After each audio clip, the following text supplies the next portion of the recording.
बंदी छोड़ सतगुरु रामपाल जी परमेश्वर जी की जय हो। सत्साई भाई और बहनों, दया पूज्य गुरुदेव भगवान की, सतगुरु रामपाल जी परमेश्वर जी की, जिनके विशेष आशीर्वाद से, शुभ आशीर्वाद से आप और हम सभी सत्सेवक भाई बहन साथ संगति से जुड़कर भक्ति मार्ग पर गुरुदेव के तत्व ज्ञान को आधार बनाकर मोक्ष प्राप्ति के लिए निरंतर आगे की ओर बढ़ रहे हैं। आज का वीडियो खास है, अहम है और हमें गहरी शिक्षा मिलेगी।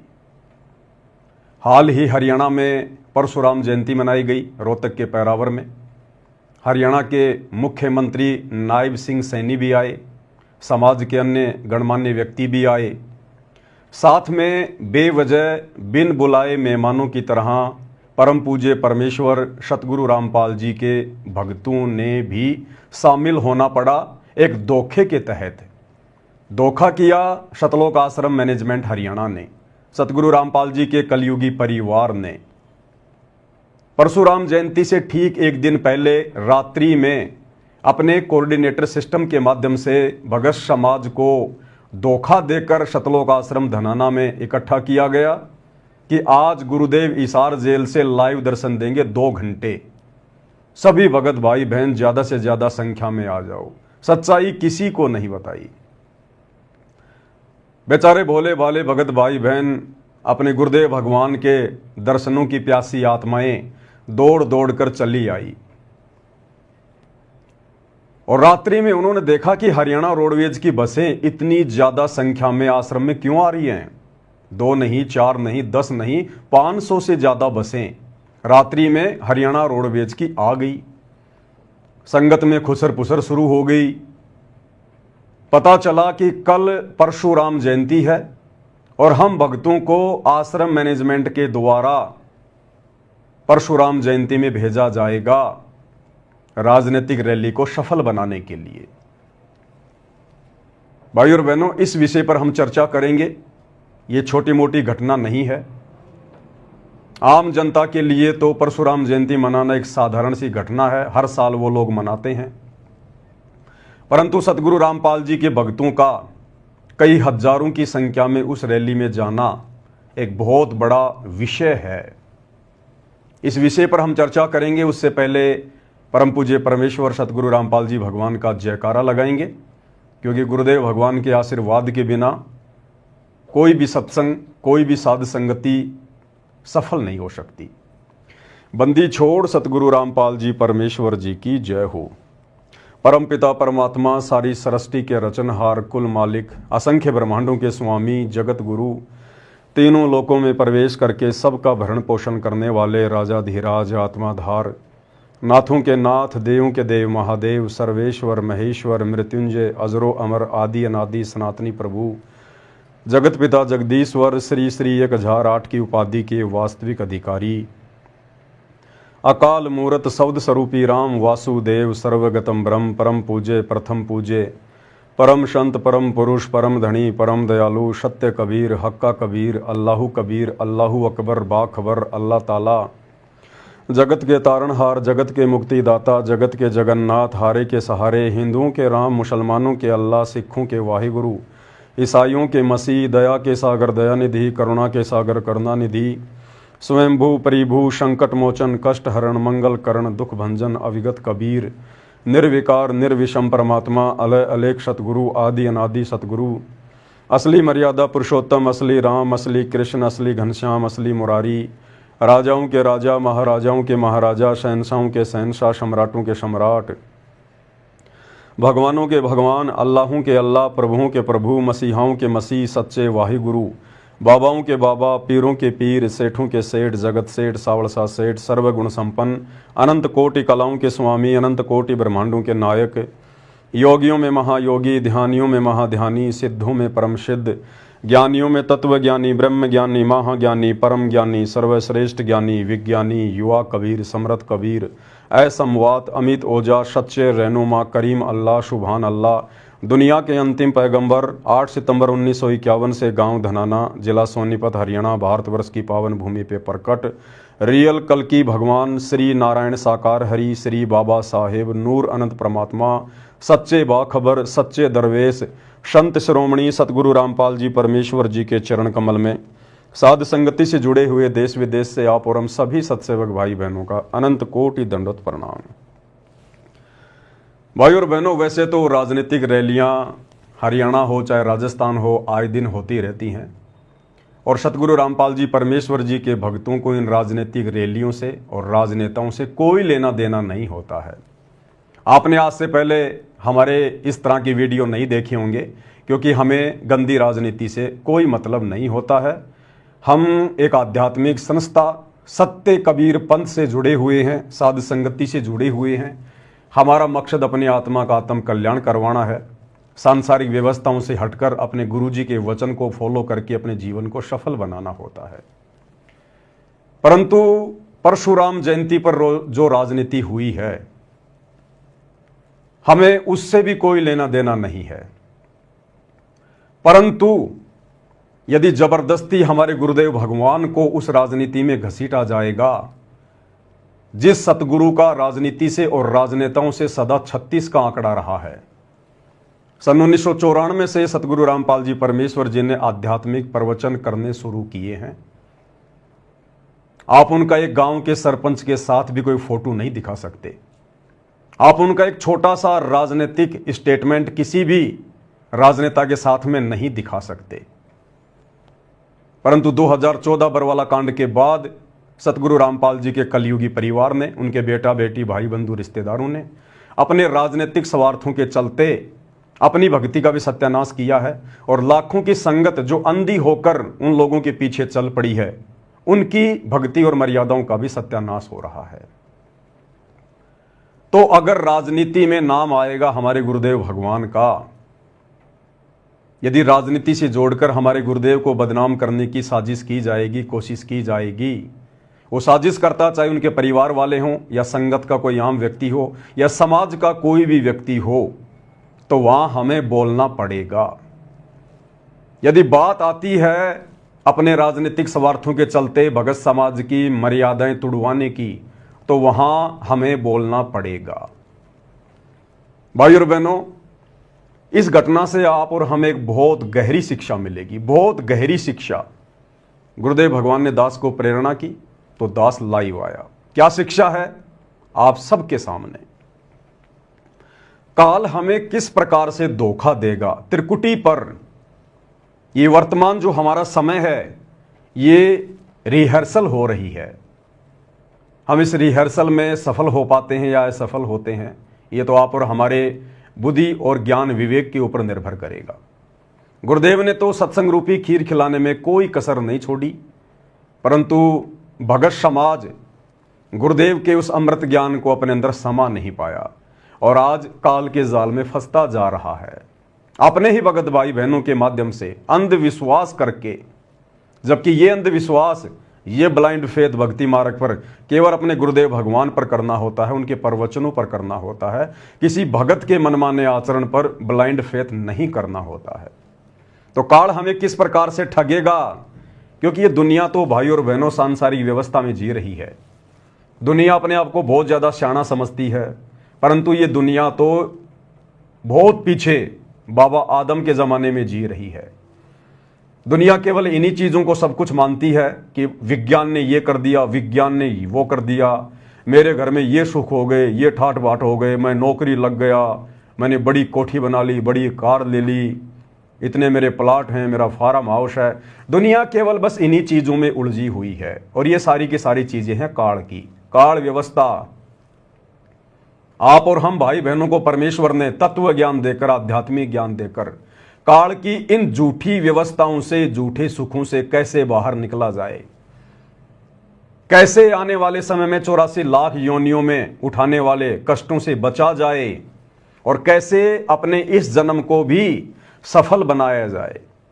गुरुदेव ने हमें वो अद्वितीय आध्यात्मिक ज्ञान दिया है जो आध्यात्मिक ज्ञान दुनिया के पास में नहीं है। तो भाई और बहनों, ये हमारी रिहर्सल का समय है, परीक्षा का समय है। परमात्मा हमें चेक कर रहे हैं बारंबार। काल जानबूझकर अपने षड्यंत्र के तहत इस तरह की घटनाओं को जन्म देता है और परमात्मा काल के द्वारा पैदा की गई इस तरह की घटनाओं के माध्यम से अपने भक्तों की परीक्षा लेता है। और बार बार गुरुदेव भगवान हिसार जेल से संदेशा दे रहे हैं कि बच्चों, ये आपकी अग्नि परीक्षा का समय है, अग्नि परीक्षा का। तो भाई और बहनों, ये जो घटना घटी है परशुराम जयंती वाली, इस घटना से हमें पता चलेगा कि काल किस प्रकार से अपना काम निकाल कर दूसरों के कंधों पर पैर रखकर बंदूक चलाकर अपना शिकार करके और जिसके कंधे पर खड़ा था फिर कैसे उसको ठोकर मारता है। मतलब के बिना कोई नहीं प्यारा। परमात्मा कहते हैं, जब तक बैल चले हड़िए में तब तक डाले चारा, और बूढ़ा हो तब नाथ काट दे वो घर घर लाठे खारिया। तो जैसे ही हरियाणा के एक मंत्री अरविंद शर्मा का राजनीतिक स्वार्थ पूरा हुआ, शतलोक आश्रम मैनेजमेंट हरियाणा के माध्यम से गुरुदेव के कलयुगी बेटों को, गुरुदेव के भाई को मोहरा बनाया गया। परशुराम जयंती वाले दिन हरियाणा के मुख्यमंत्री की रैली को सफल बनाने के लिए। और जब ये बात हरियाणा में छिड़ी, लोगों ने अरविंद शर्मा के इंटरव्यू लेने शुरू किए, तो किस प्रकार से हरियाणा के मंत्री अरविंद शर्मा ने अपना पल्ला झाड़ लिया। संत रामपाल जी के भक्तों के कारण जिस रैली को उन्होंने सफल बनाया, उसने सतगुरु रामपाल जी का नाम तक नहीं लिया। अन्य संतों और पंथों की प्रशंसा की कि वो रैली में आए, उन्होंने रैली को सफल बनाया, परंतु संत रामपाल जी के भगत जो तकरीबन 50,000 से ज्यादा संख्या में गए थे, उनका कोई नाम तक नहीं। और उल्टा सतगुरु रामपाल जी के भक्तों के सिर पर मटका फोड़ दिया कि हमने नहीं बुलाया, हमने नहीं बुलाया। क्या कहा मंत्री अरविंद शर्मा ने कि हमने तो सभी को रुक्का मारकर सामूहिक रूप से न्योता दिया था, हमने किसी को पर्सनली इनवाइट नहीं किया।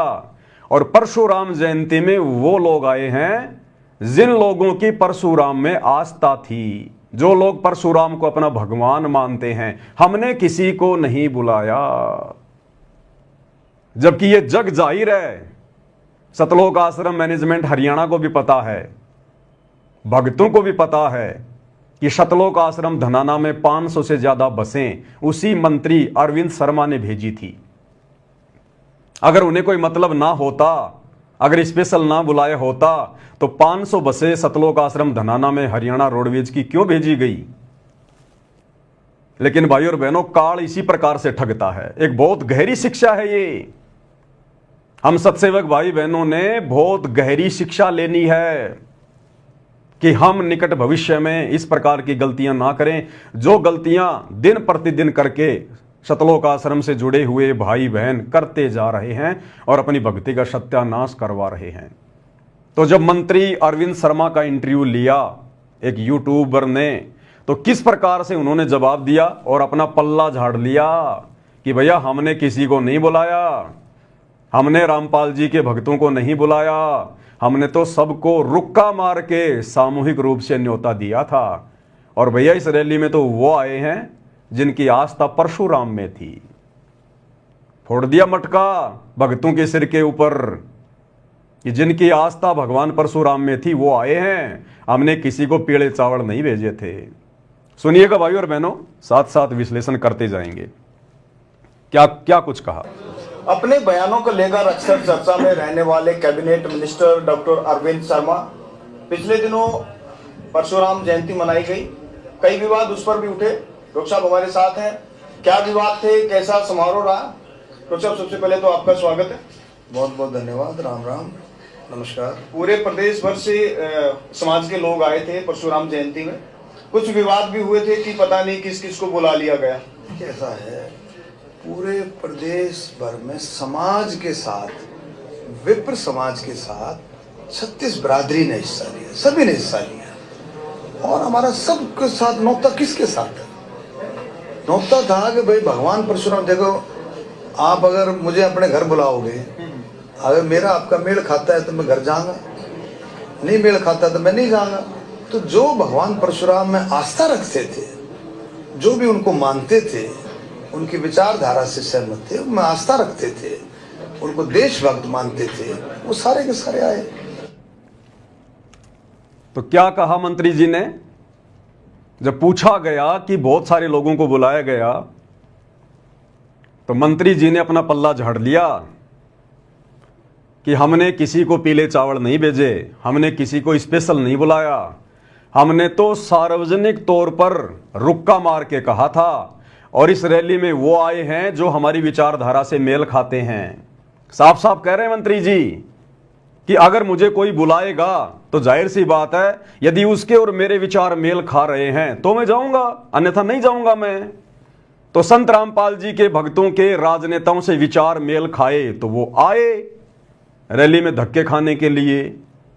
और आगे मंत्री जी कह रहे हैं कि जिन लोगों की भगवान परशुराम में आस्था थी, जो लोग भगवान परशुराम को देश भगत मानते थे, वो लोग आए भाई। तो बताओ भोले भाले भक्तों, क्या आप लोगों की भगवान परशुराम में आस्था है क्या?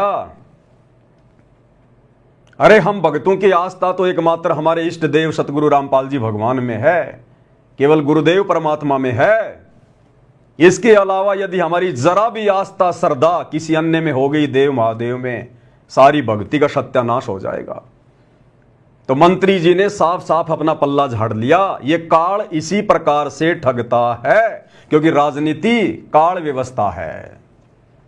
तो काल ने अपना काम भी निकाल लिया, राजनेताओं ने अपना स्वार्थ भी सिद्ध कर लिया, गुरुदेव के मंदबुद्धि लड़कों को मोहरा बनाकर, और भोली भाली संगत की मर्यादा भी तुड़वा दी गई परशुराम जयंती में भेजकर। और जब सारा काम हो गया, उसके बाद मंत्री जी आराम से बैठकर इंटरव्यू दे रहे हैं कि भैया जिसके विचार मेल खा रहे थे वो आया, यहां तो पर्सनली नहीं बुलाया किसी को भी, और जिन लोगों की आस्था भगवान परशुराम में थी यहां तो वो आए हैं। ये काल इस प्रकार से ठगता है भाई और बहनों, इस प्रकार से। इसलिए सतगुरु रामपाल जी भगवाना में बार बार समझाते हैं कि बच्चों, काल व्यवस्था से पीछे हटो, संसार से पीछे हटो। ये राजनीति भक्ति मार्ग में नहीं चलती है, राजनीति काल व्यवस्था है। अगर आपने यहीं गधा कुत्ता सुअर बनना है, 84 लाख योनियों में भटकना है, तो करो जम के राजनीति भक्ति के साथ साथ, तुम्हें कौन रोकता है। तो शतलोक आश्रमों से जुड़े हुए भाई बहनों को विचार करना चाहिए, उनको सोचना चाहिए। पहली बात तो आप लोगों को सच्चाई नहीं बताई गई, आपकी पीठ में छुरा भोंका गया गुरुजी की आड़ में कि सभी भक्तों को 2 घंटे गुरुजी के दर्शन करवाएंगे लाइव हिसार जेल से वीडियो में। धोखे से आप लोगों को आश्रम में इकट्ठा किया गया, और उसके बाद में आप लोगों को रैली में भेज दिया गया। आप लोगों की मर्यादाएं टूटी हैं। अरे रिहर्सल चल रही है। गुरुदेव ने कहा बच्चों, जब तुम त्रिकुटी पर जाओगे तुम्हें पता थोड़ी चलेगा कि तुम त्रिकुटी पर आ गए। हो सकता है ये परशुराम जयंती में जाना हमारी त्रिकुटी वाली परीक्षा हो, और काल ने हमें ठग लिया। हमने विश्वास करना चाहिए था अपने गुरुदेव के वचनों पर, और संगत ने विश्वास कर लिया गुरुदेव के लड़कों पर जो कि पहले से काल प्रेरित हैं। ऐसा ही हम त्रिकुटी पर कर बैठेंगे, ऐसा ही हम त्रिकुटी पर कर बैठेंगे। ये काल वहां पर कोऑर्डिनेटर का रूप बना के आ जाएगा, गुरुजी के लड़कों का रूप बना के आ जाएगा, गुरुजी के भाई का रूप बना के आ जाएगा, और इसी प्रकार से तुम लोगों को गुरुजी के दर्शनों के बहाने अपने पीछे पीछे ले जाएगा और ठोक देगा किसी देव के लोक में या किसी नरक लोक में। फिर क्या करोगे? तुम कैसे सावधान हो सकते हो जब तुम यहीं पर सावधान नहीं हो रहे, जब तुम रिहर्सल में फेल हो रहे हो। अरे कोई खिलाड़ी होता है, कोई पहलवान होता है, उसको नेशनल स्तर पर या ओलंपिक में भेजने से पहले उसकी रिहर्सल होती है। तो ये हमारी रिहर्सल चल रही है कि हम त्रिकुटी की परीक्षा में पास होने के लायक हैं या नहीं हैं। तो भला हम कैसे पास हो सकते हैं त्रिकुटी की परीक्षा में? हमने विचार करना चाहिए था, हमने सवाल जवाब करना चाहिए था उन बसों में बैठने से पहले कि भैया हम लोग बसों में बैठने तो नहीं आए, हम तो गुरुदेव के दर्शनों के लिए आए थे। हमारा राजनीति से क्या लेना देना, हमारे गुरु का राजनीति से कोई लेना देना नहीं है। हमें क्यों भेजा जा रहा भाई?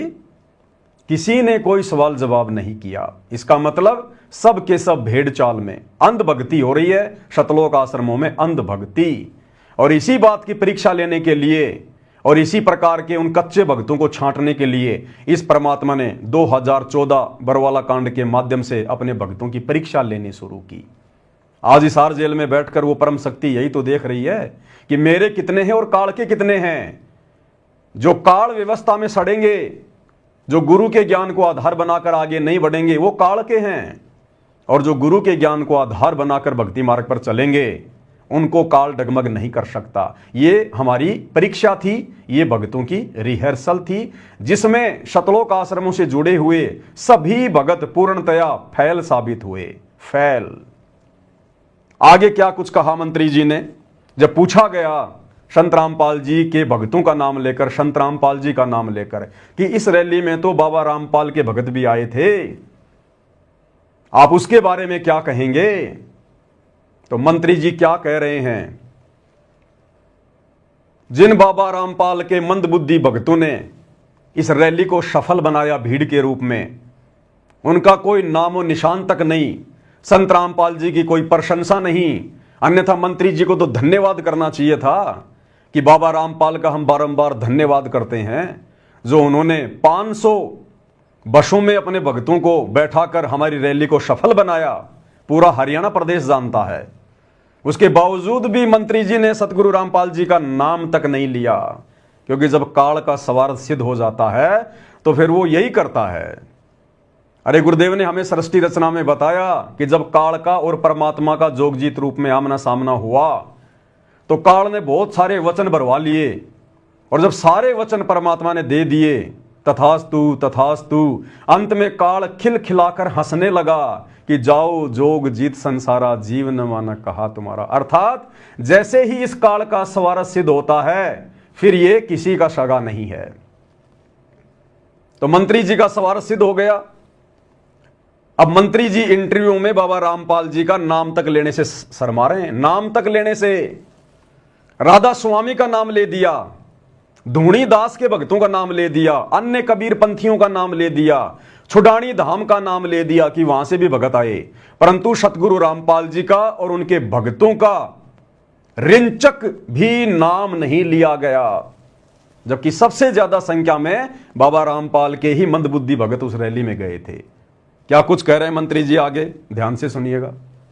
आप अगर मुझे अपने घर बुलाओगे, अगर मेरा आपका मेल खाता है तो मैं घर जाऊंगा, नहीं मेल खाता तो मैं नहीं जाऊंगा। तो जो भगवान परशुराम में आस्था रखते थे, जो भी उनको मानते थे, उनकी विचारधारा से सहमत थे, उनमें आस्था रखते थे, उनको देशभक्त मानते थे, वो सारे के सारे आए। रामपाल जी के अनुयायी देखिए देखिए ना, देखो ऐसा है, देखो सुनो छोकर साहब, एक सेकंड है, सुरेंद्र तेरी सुन ले, उसके कल सुन ले, तेरी सारा सवाल ये ऐसा है। देखो रैली में हमने रुक्का मारकर नुकता दिया था, भाई सब आओ, दिया था नहीं, सब आओ भाई। रैली में जो भी भगवान परशुराम प्रेमी है वो सब आओ, कहा था कि नहीं कहा था। और आपने देखा होगा स्टेज पर कितने सारे महानुभाव, संत महानुभाव बैठे थे स्टेज पर। आप ये भी कह सकते हो जी वो कैसे आ गए महानुभाव। सुन तो राधा, एक मिनट, राधा स्वामी, सुन तो राधा स्वामी, कबीर पंथी, आपको शायद इस बात का मुझे समझ में नहीं आता, आपको इस बात का पता ही नहीं, मेरा परिवार कबीर पंथी, आपको पता है। हमने जो शब्द गुआया आपने सुना, वो आपने शब्द सुना कि नहीं सुना, आप थे ही नहीं वहां पर। सुनना भाई, आपने शब्द सुना, वो मुनक गांव का रविदासिया संत था, संत धूणीदास जी। अब आपको वो कैसे आया, उसके पंथ, उसके धूणीदास जी कम से कम 500 शिष्य आ रहे थे। क्या कह रहे हैं मंत्री जी, सबकी तारीफ कर दी मंत्री जी ने कि मुणक गांव के और धूणीदास संत के भी शिष्य आए हुए थे, कबीर पंथी भी आए हुए थे, छुडानी वाले भी आए हुए थे, राधा स्वामी वाले भी आए हुए थे, परंतु सतगुरु रामपाल जी का और उनके मंदबुद्धि भक्तों का जिक्र भी नहीं, जिन्होंने रैली को सफल बनाया। और मंत्री जी कह रहे मैं कबीर पंथी हूं, जबकि सबको पता है कि मंत्री जी नकली कबीर पंथी हैं। असली कबीर पंथ पूरे विश्व में वर्तमान में केवल सतगुरु रामपाल जी का है, केवल सतगुरु रामपाल जी का। और मंत्री जी सतगुरु रामपाल जी से उपदेश प्राप्त नहीं है। तो सबकी प्रशंसा कर दी, सबकी बुरी बुरी तारीफ कर दी, परंतु सतगुरु रामपाल जी का नामो निशान नहीं। इसको कहते हैं काल ऐसे धोखा देता है जब उसका स्वार्थ पूरा हो जाता है। आप और हम भाई बहनों ने शिक्षा लेकर आगे बढ़ना है। ये संसार हमें कुछ नहीं देने वाला, ये राजनेता हमें कुछ नहीं देने वाले। ये काल व्यवस्था है, जैसे इनका स्वार्थ पूरा होगा ये ठोकर मारेंगे, ठोकर, जैसे कि वर्तमान में मारी जा रही है मंत्री जी के द्वारा सतगुरु रामपाल जी को और उनके भक्तों को। सबकी प्रशंसा कर दी, जिसके 500 भगत आए उसकी प्रशंसा कर दी, जिस राधा स्वामी के इक्के दुक्के भगत आए उनकी प्रशंसा कर दी, परंतु सतगुरु रामपाल जी का नामो निशान भी नहीं। किस लिए गए थे फिर वहां पर? अरे किस लिए गए थे फिर वहां पर? शुअर की तरह गटर में नाक रगड़ने के लिए गए थे क्या? क्यों इतनी मेहनत करी? 500 बसों में भगत बैठकर गए, रैली को सफल बनाया और तुम्हारा जिक्र तक नहीं। काल ऐसे धोखा देता है, ऐसे धोखा, जब उसका कार्य सिद्ध हो जाता है। इसलिए गुरुदेव कहते हैं कि बच्चों ये किस ब्रह्मांड काल व्यवस्था है, इसमें मत सड़ना, किसी पर भी विश्वास मत करना अपने गुरु के अलावा, गुरु के वचनों के अलावा। और संगत अंधा विश्वास कर बैठी गुरु जी के परिवार पर, जो परिवार पहले से ही काल प्रेरित है। तो मंत्री जी ने सबका जिक्र किया, लेकिन सतगुरु रामपाल जी का कोई नामो निशान भी नहीं। आगे सुनिए क्या कह रहे हैं मंत्री जी, सुनते जाइए। पिछले 120 साल से, कितने 120 साल से हर साल मेरे घर में सत्संग होता है। 10, 11, 12 कबीर साहब की वाणियों का, गरीबदास जी द्वारा रचित उनके ग्रंथ का। चुनानी धाम से भी बहुत सारे संत आए हुए थे, बहुत सारे उनके अनुयायी आए हुए थे। छुडानी धाम से भी बहुत सारे संत आए हुए थे, बहुत सारे उनके अनुयायी आए हुए थे, परंतु मंत्री जी के मुंह से एक बार भी नहीं निकला कि सतलोक आश्रम धनाना से भी 500 बसों में बैठकर कुछ भगत आए थे। 500 बसें, एक बस में अगर 50 भगत भी माने तो 500 बसों में 50,000 भगत हो गए। 50,000। विचारणीय विषय भाई और बहनों, कितना बड़ा धोखा भगत समाज के साथ किया गया है। अरे मंत्री प्रशंसा करे ना करे, हम कोई प्रशंसा के भूखे नहीं है, परंतु जो मर्यादा तुड़वा दी गई है काल ने धोखा देकर, उससे कैसे बचोगे? वो भरपाई कैसे होगी भाई और बहनों? उनकी तो भरपाई नहीं हो पाएगी। परंतु आप और हम सत्सेवक भाई बहन आगे के लिए और ज्यादा सावधान होते चले जाएंगे। आप और हमें इन घटनाओं के माध्यम से दृढ़ता मिलती है कि हे भगवान, आपने हमें साथ संगति से जोड़कर कैसे बचा लिया, काल व्यवस्था में सड़ने से कैसे बचा लिया परमात्मा। हम भी आप ही के भगत हैं। जो ज्ञान आपने उन आश्रम वालों को दिया वही ज्ञान हमें दिया, अलग से कोई कोचिंग या कोई ट्रेनिंग नहीं दी। परमेश्वर, हमारे ऊपर आपने कैसे रजा बख्शी, सद्बुद्धि की, ज्ञान योग की, जो हमें बिल्कुल शीशे की तरह, आईने की तरह साफ साफ दिखाई दे रहा है कि कौन से भक्ति विरुद्ध ये कुकर्म करने से हमारी मर्यादाएं टूटेंगी और कौन से भक्ति अनुकूल सदकर्म करने से हमारे गुरुदेव भगवान प्रसन्न होंगे। तो आप और हमने गुरुदेव का सौ शुक्रिया अदा करना चाहिए कि गुरुदेव ने हमें साध संगति से जोड़ रखा है। तो मंत्री जी कह रहे हैं कि 120 साल से मैं कबीरपंथी हूं। बिल्कुल होंगे, नो डाउट। और आगे क्या कह रहे हैं मंत्री जी? तो आप लोगों को, हम सबको इस बात से, देखो किसी के ऊपर कोई प्रेशर नहीं था। पहली बात सुन रहे, अपने आप अपनी मर्जी से आए। मंत्री जी कह रहे हैं किसी के ऊपर कोई प्रेशर नहीं था, अपनी मर्जी से आए हैं, अपनी मर्जी से। मंत्री जी ने पल्ला झाड़ दिया कि हमने नहीं बुलाया, हमने कोई बसे नहीं भेजी, हमने किसी को पीले चावल नहीं दिए आने के लिए। जिसकी परशुराम जी में आस्था थी और जिसके विचार हम राजनेताओं से मेल खा रहे थे वो आए, वो चाहे आम समाज का व्यक्ति हो, चाहे सतगुरु रामपाल जी का भगत हो। अब क्या करोगे भक्तों? मंत्री जी ने तो मटका फोड़ दिया तुम्हारे सिर पर। काल ऐसा ही करता है। एक कहावत है गांव में, गरज हटी और गुजरी नटी। गरज हटी और गुजरी नटी, यानी अपना स्वार्थ सिद्ध होते ही मुंह मोड़ लेना। तो ऐसा तमाचा मारा है मंत्री जी ने सतगुरु रामपाल जी के अंध भक्तों पर। उन्हीं के ऊपर उन्हीं का जूता, उन्हीं का सिर। ये काल ऐसे पीटता है भाइयों और बहनों, अपना स्वार्थ सिद्ध करके। आगे क्या कह रहे हैं मंत्री जी, ध्यान से सुनिएगा। अब गुरुदेव भगवान हमें क्या शिक्षा दे रहे हैं भाइयों और बहनों। ये हिसार जेल से आया हुआ विशेष संदेश है, विशेष संदेश नंबर 45। और ये कोई आज का नहीं है, ये आज से 2.5-3 साल पहले सतलोक आश्रम के नामदान सेंटरों पर सुबह सुबह 5 बजे जो ये भीड़ जाया करती थी सत्संग सुनने के लिए, ये वही विशेष संदेश हैं जो पहले नामदान सेंटरों पर आए थे। उसके 2 साल बाद फिर ये यूट्यूब पर डाले जा रहे हैं। तो गुरुदेव ने तो हमें पहले ही आगाह कर दिया था, मालिक तो अंतर्यामी है, जानी जान है, उनको पता कि काल हमें कैसे कैसे ठगेगा। गुरुदेव ने तो हमें अपने रिश्तेदारों तक से भी जो अनुपदेशी हैं, हमने उनसे भी ज्यादा मेल मिलाप ना रखने की सलाह दी है कि तुम्हारा यहां पर कोई नहीं है, तुम कति लावारिस हो, लावारिस। और जब तुम सतगुरु की शरण में आ जाते हो उसके बाद तो ये काल तुम्हें ज्यादा से ज्यादा नीचे नरक में ले जाने का प्रयास करेगा। तुम्हारे साथ में तरह तरह के षड्यंत्र करेगा। वो षड्यंत्र किसी भी अनुपदेशी के माध्यम से हो सकता है, उपदेशी के माध्यम से जो मर्यादा तोड़कर भगत बनने का ढोंग कर रहा है उसके माध्यम से हो सकता है, तुम्हारे रिश्तेदारों के माध्यम से हो सकता है। तो गुरुदेव ने तो हमें यहां तक समझा दिया कि बच्चों ये रिश्तेदार भी किसी के नहीं है। मतलब के बिना कोई नहीं प्यारा, शवारत के बिना कोई नहीं प्यारा। और गुरुदेव कह रहे हैं कि तुम क्या रिश्तेदारियों में आना जाना, फालतू में उनसे मेल मिलाप करना, इस मोह ममता में पड़े हो, तुम मोक्ष मार्ग पर चल रहे हो और काल की व्यवस्था में सड़ रहे हो।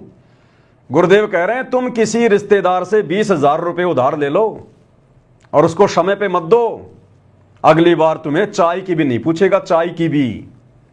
ये रिश्तेदार, तुम्हारे रिश्तेदार तुम्हें अपने दरवाजे पर देखकर भी खुश नहीं है।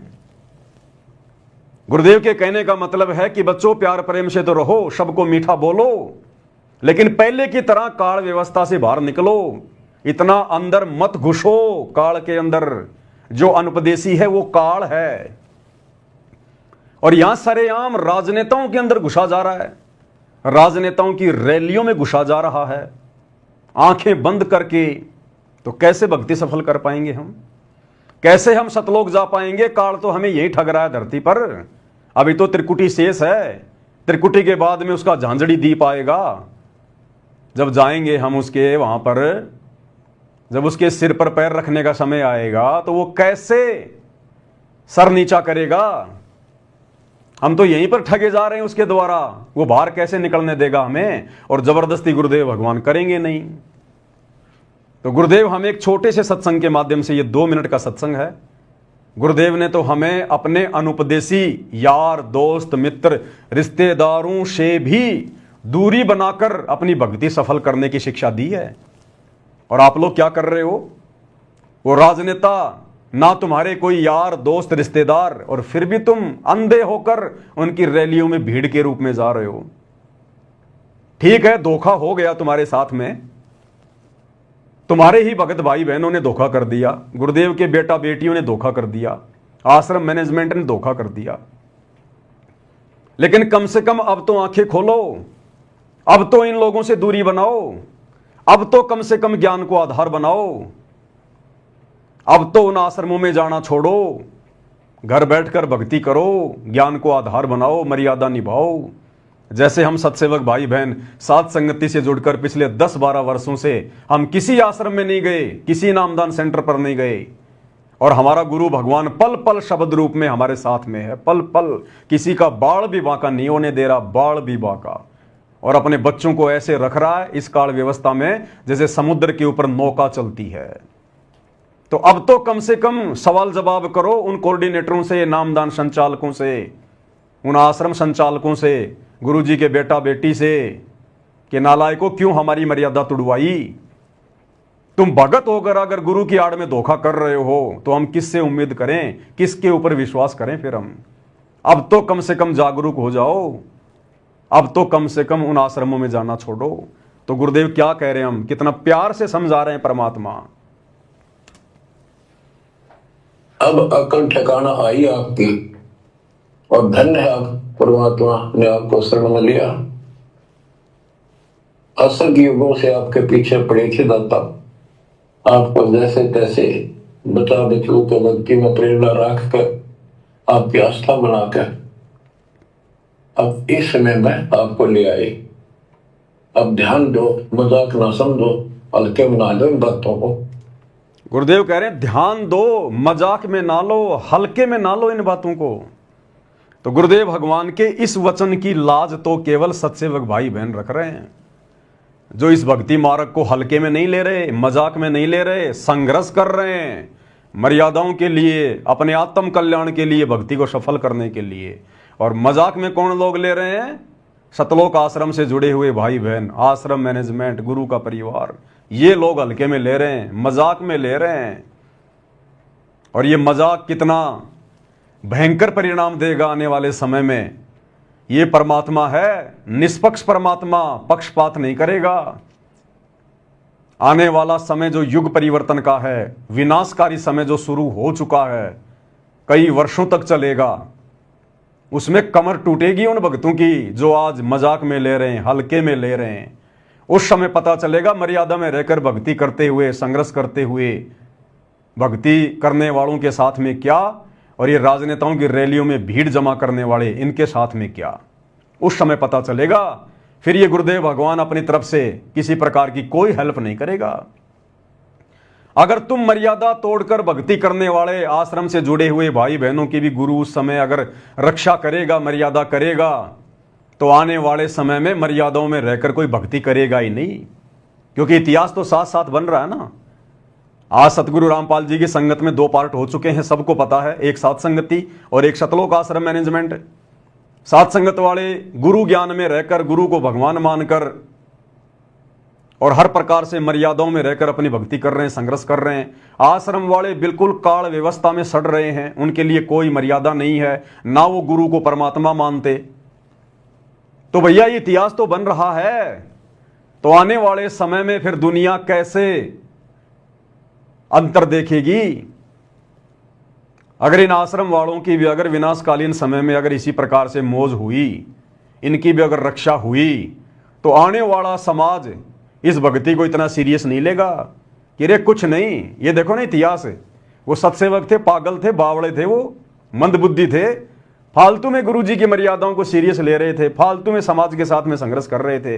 ये देखो ये सतलोक आश्रम से जुड़े हुए अंध भगत दिन रात मर्यादा तोड़ रहे थे। ये गुरुजी की मर्यादाओं के विरुद्ध इन्होंने धनाना गांव में 1 करोड़ रुपए की लागत से गांव वालों को खुश करने के लिए बैडमिंटन का स्टेडियम बनवा दिया, और इनका देखो बाड़ी बाका नहीं हो रहा।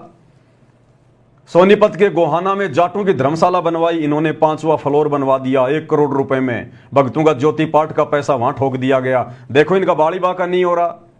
हरियाणा के जाट आरक्षण में लाखों की संख्या में ये आश्रम से जुड़े हुए भाई बहन वहां जाकर बैठे, देखो ना इनका कोई बाड़ी बाका नहीं हो रहा। राजस्थान के गैंगस्टर आनंदपाल सिंह की सीबीआई जांच का इन्होंने समर्थन किया, 5 लाख रुपए चंदे के रूप में दिए गैंगस्टर की सीबीआई जांच के लिए राजपूत करनी सेना को, देखो इनका बाली बाका नहीं हो रहा। अपने स्वार्थ के लिए ना जाने इन्होंने क्या क्या कुकर्म कर दिए।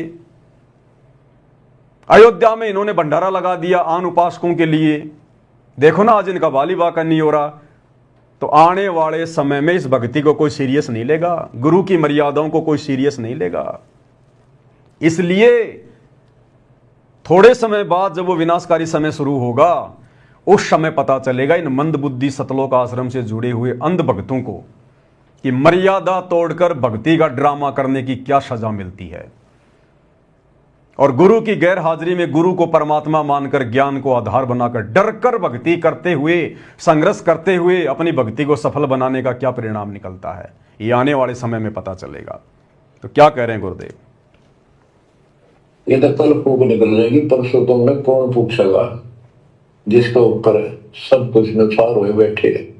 अब ध्यान दो, मजाक ना समझो, हल्के में ना लो इन बातों को। ये तो कल फूक निकल जाएगी, परसों तुमने कौन पूछेगा, जिसके ऊपर सब कुछ नुकसान हुए बैठे।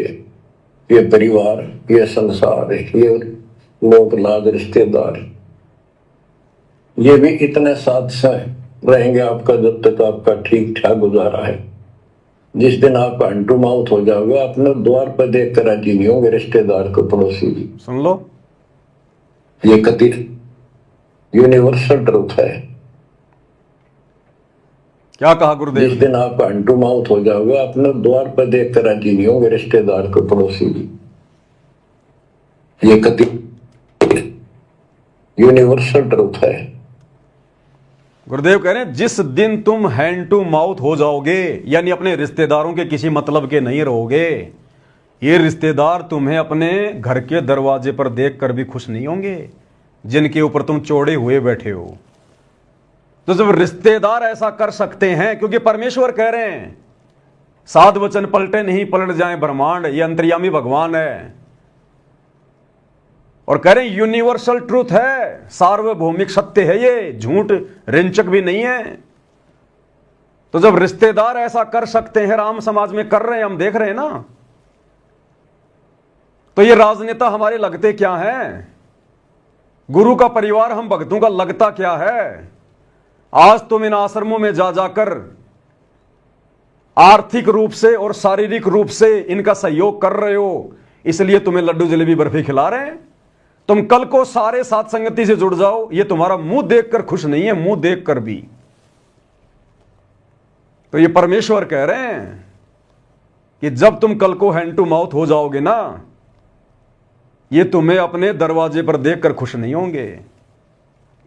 तो बताओ, राजनेता तो हमारे लगते ही क्या हैं? वो तो रिश्तेदार भी नहीं है जिनकी रैली को सफल बनाने के लिए तुम लोग भेड़ के रूप में वहां चले गए। ये विचारणीय विषय है। ये संगत ने हल्के में ले लिया सतगुरु को, सतगुरु के ज्ञान को। इसका परिणाम भयंकर होगा, भयंकर। ये निष्पक्ष परमात्मा है, निर्मोही परमात्मा है। इसका कोई बेटा बेटी भाई बंधु रिश्तेदार जवाई मामा मामी फूफा फाफा नहीं है। ये तो केवल परमेश्वर इस कलयुग की बिचली पीढ़ी में एक लीला कर रहे हैं, एक कलयुगी परिवार में आने की, शादी विवाह करने की, बच्चे पैदा करने की, केवल एक लीला।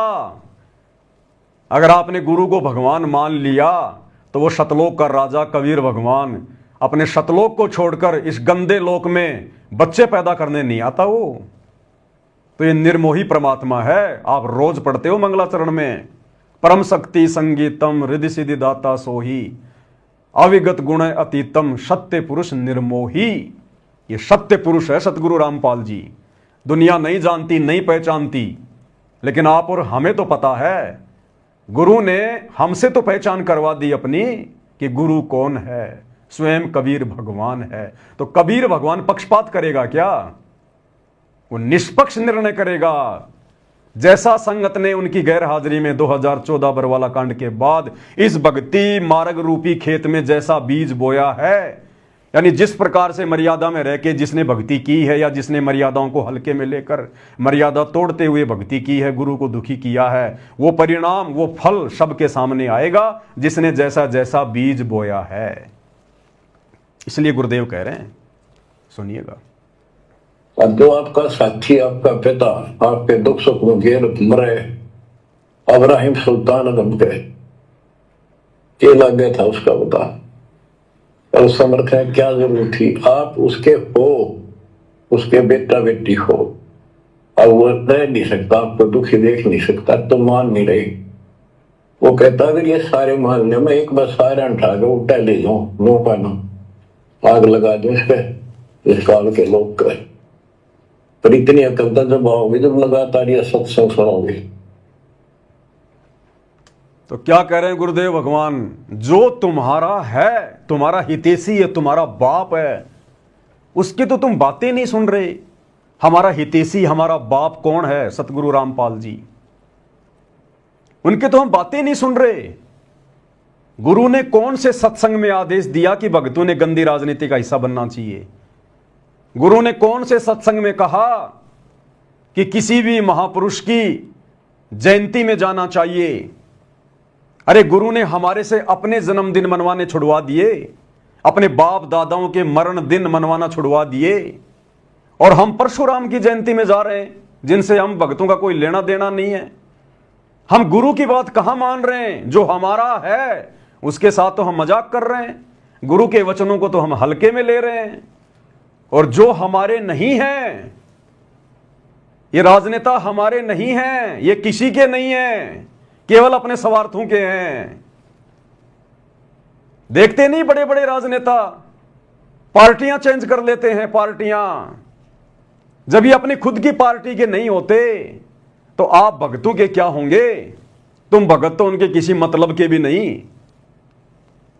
तो जो हमारा है, जो हमारे लिए मर मिट रहा है, 10 साल से 12 साल से हिसार जेल में बैठकर संघर्ष कर रहा है, 30 साल से सत्संग कर करके हमें समझाया, उसकी हम एक भी नहीं मान रहे। और जो शौपन में हमारे नहीं हो सकते ये राजनेता जगत वाले, उनके पीछे आंखें बंद करके दौड़ रहे हैं हम, उनकी रैलियों को सफल बना रहे हैं, उनकी जयंतियों में जा रहे हैं हम। तो भाई और बहनों, विचार करना पड़ेगा, विचार, अन्यथा यह काल बहुत भयंकर तरीके से ठग रहा है वर्तमान में संगत को। और ये परीक्षा चल रही है। परमात्मा हिसार जेल में बैठकर, वे हिसार की छोटी जेल में बैठकर आप और हम 21 ब्रह्मांड रूपी इस बड़ी जेल में बैठे हुए कैदियों की रहनी करनी देख रहा है। कितने मेरे हैं, कितने काल के हैं, कितने मुझे समझ पाए, मेरे प्रवचनों को समझ पाए, मेरे वचन पर चल रहे हैं, और कितने भक्ति मार्ग को हल्के में ले रहे हैं, मजाक में ले रहे हैं। अरे मजाक में ले रहे हैं तभी तो गुरु कह रहा है कि हल्के में मत लो, मजाक में मत लो। इसका मतलब संगत मजाक में ले रही है। और आए दिन इन घटनाओं के माध्यम से संगत ये प्रमाण भी दे रही है। राजनेताओं की रैलियों में जाकर, परशुराम की जयंती में जाकर, स्टेडियम बनाकर, धर्मशालाएं बनवाकर, गुंडों की सीबीआई जांच का समर्थन करके, अयोध्या में भंडारा लगा के, अन्य तरह तरह के कुकर्म करके, भक्ति विरुद्ध कर्म करके, संगत साथ में प्रमाण भी दे रही है कि गुरुजी हम कच्चा पक्का काम नहीं करते। ये ना सोच लेना कि हम लोग ऐसे वैसे हल्के में ले रहे हैं, हम तो परमाणु के साथ में हल्के में ले रहे हैं आपको और आपके ज्ञान को। इन घटनाओं के माध्यम से संगत गुरुजी को सबूत भी दे रही है, जो सबूत सात संगति के माध्यम से फिर आप लोगों को दिखाए जाते हैं, बताए जाते हैं। और इन्हीं सबूतों के आधार से, इन्हीं वीडियोज के आधार से आने वाले समय में भगत समाज में गुरुदेव के कलयुगी परिवार को, उनके बेटा बेटी, भाई बंधु, रिश्तेदारों को, इन कोऑर्डिनेटरों को, नामदान संचालकों को, आश्रम संचालकों को, जो एक ही थाली के चट्टे बट्टे हैं, मर्यादा तोड़कर काल की गोद में बैठे हैं, संगत की मर्यादा तोड़वा रहे हैं, आने वाले इतिहास में इनके वंशजों तक को बोलने नहीं दिया जाएगा। इतना बड़ा दाग इन लोगों ने अपने गुरु के साथ में गद्दारी करके अपने ऊपर लगवा लिया है। आने वाले इतिहास में इनको बोलने नहीं दिया जाएगा। बोलने आगे मंत्री जी क्या कुछ और कह रहे हैं, ध्यान से सुनिएगा। आपने उसका शब्द सुना ही नहीं जो धुनीदास ने कहा। अगर आप वो शब्द सुन लेते तो आपका ये बात कहनी होती, होले सुहागण सुरता त्यार, मालिक घर जाना से। अरे होले न होले सुरता त्यार, मालिक घर जाना से। नाले धोले ओढ़ पैर ले कर 16 श्रृंगार। इस गहरा समझना, इसका शब्द का मतलब समझना। नाले धोले ओढ़ पैर ले कर 16 श्रृंगार। अरे आज नहीं तो तड़के परसों आएंगे तेरे लेवड़हार, मालिक घर जाना से। ये शब्द किसने गाया? ये धुनीदास जी ने, कबीरपंथी। अरे मंत्री जी एक बार बोल देते। धुनीदास जी से ज्यादा तो ये शब्द सतगुरु रामपाल जी ने गाया। सतगुरु रामपाल जी ने, कबीरपंथी धुनीदास जी ने गाया ये शब्द। सतगुरु रामपाल जी का कोई नामो निशान नहीं, क्योंकि मंत्री जी को शर्म आ रही है। शर्म आ रही है मंत्री जी को कि जेल में बैठे हुए एक व्यक्ति का मैं कैसे नाम लूं। जब ये वीडियो हरियाणा की जनता में जाएगा तो लोग क्या सोचेंगे मेरे बारे में, कि एक जेल में बैठे हुए, देशद्रोह का मुकदमा लगवाकर जेल में बैठे हुए व्यक्ति की मंत्री जी प्रशंसा कर रहे हैं। जनता मेरे बारे में क्या सोचेगी? मंत्री जी अपनी इज्जत रक्षा के लिए सतगुरु रामपाल जी का नाम तक नहीं ले रहे, जबकि धूणी दास जी से ज्यादा शब्द ये सतगुरु रामपाल जी ने अपने प्रवचनों में गाया, संगत में गाया। और कबीर परमात्मा का ये शब्द है जो धूणी दास जी ने गाया, कैसा सिला दिया तूने मेरे प्यार का, यार ने ही लूट लिया घर यार का।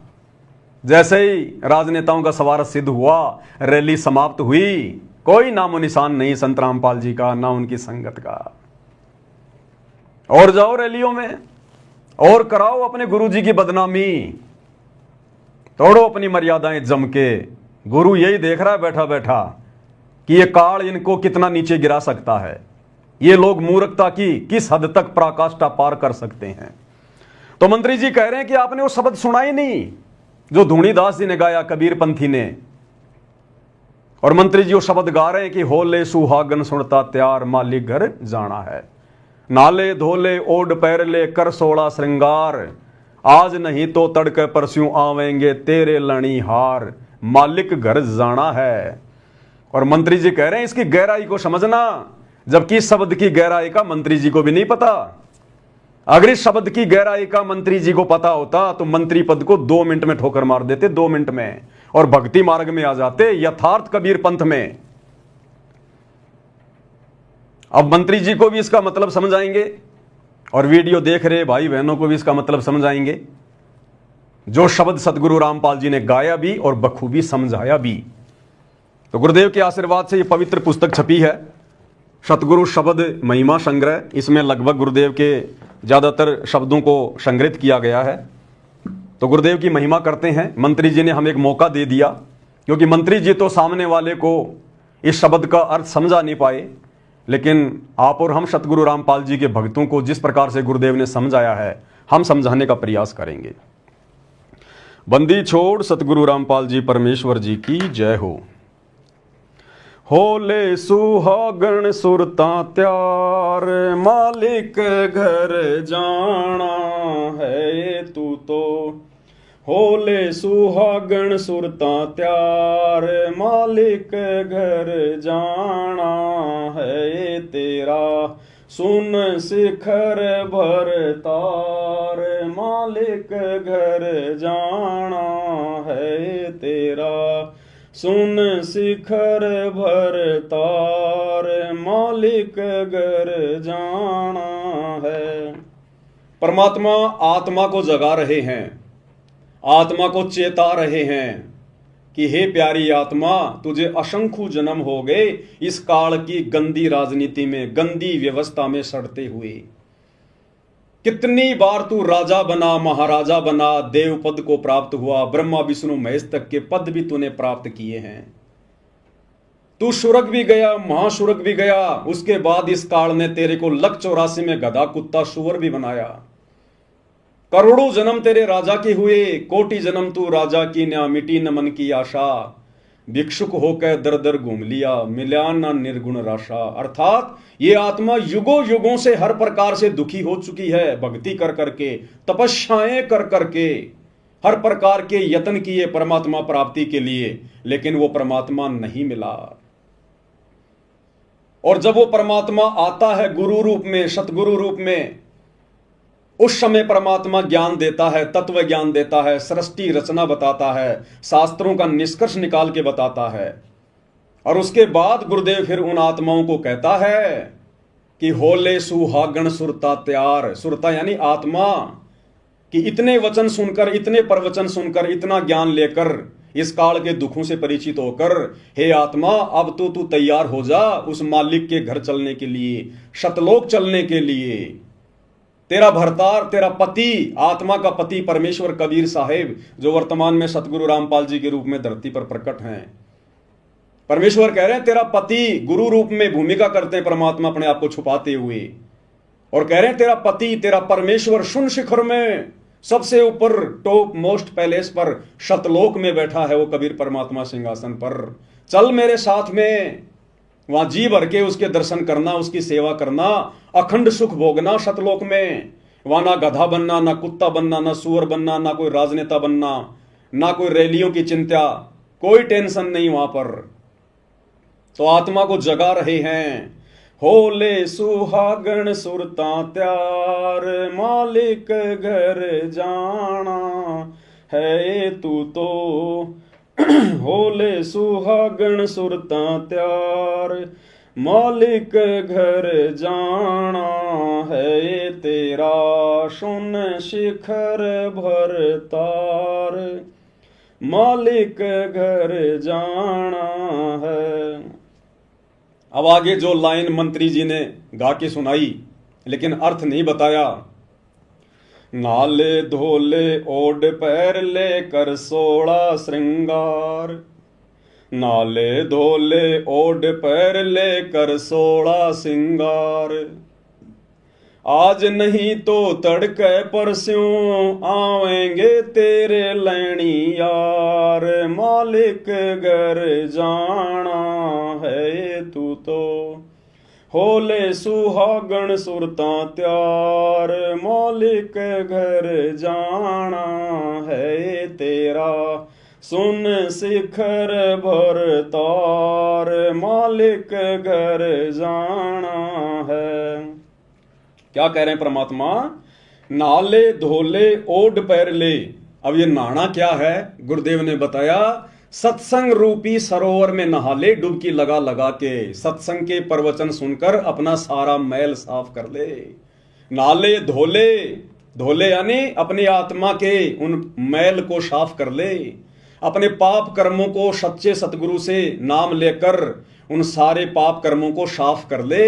आत्मा की गंदगी को हटा ले जो जंग की तरह जमी हुई है असंख्य युगों से। नाले धोले ओढ़ पैर ले। ओढ़ना और पैरना क्या है? ओढ़ना और पैरना ये सील, संतोष, विवेक, दया, अक्षमा परमेश्वर कहते हैं इन सबको अपने ऊपर धारण कर। नाले धोले ओढ़ पैर ले कर 16 श्रृंगार। ये नकली हार श्रृंगार को त्याग दे, ये किसी काम का नहीं है। जब तक ये 20-30 साल की जवानी है तब तक ये सजना सवरना हार श्रृंगार करना सोना चांदी अच्छा लगता है। उसके बाद में कुछ नहीं। शीशे में मुंह देखना भी बूढ़ा आदमी बूढ़ी औरत पसंद नहीं करती। तो परमात्मा कहते हैं ये तो नकली जवानी है और ये नकली हार श्रृंगार हैं। इन नकली हार श्रृंगार को छोड़ दे, भक्तों को शोभा नहीं देते। साधु सोई जो सीधा चाल है। और मालिक कह रहे हैं नाले धोले ओढ़ पैर लेकर 16 श्रृंगार। आत्मा के 16 श्रृंगार, आत्मा के 16 आभूषण जिनके बारे में दुनिया जानती भी नहीं है। लेकिन ये आत्मा के 16 श्रृंगार, 16 आभूषण आत्मा उस समय धारण कर पाएगी जब ये नकली हार श्रृंगार को उतारेगी। सोने चांदी आर्टिफिशियल ये ज्वेलरी वगैरह को पहनना छोड़ेगी। अरे परमेश्वर ने हमें इतना सुंदर मनुष्य शरीर दिया है, जिसका जैसा संस्कार था वैसा उसका रंग रूप है।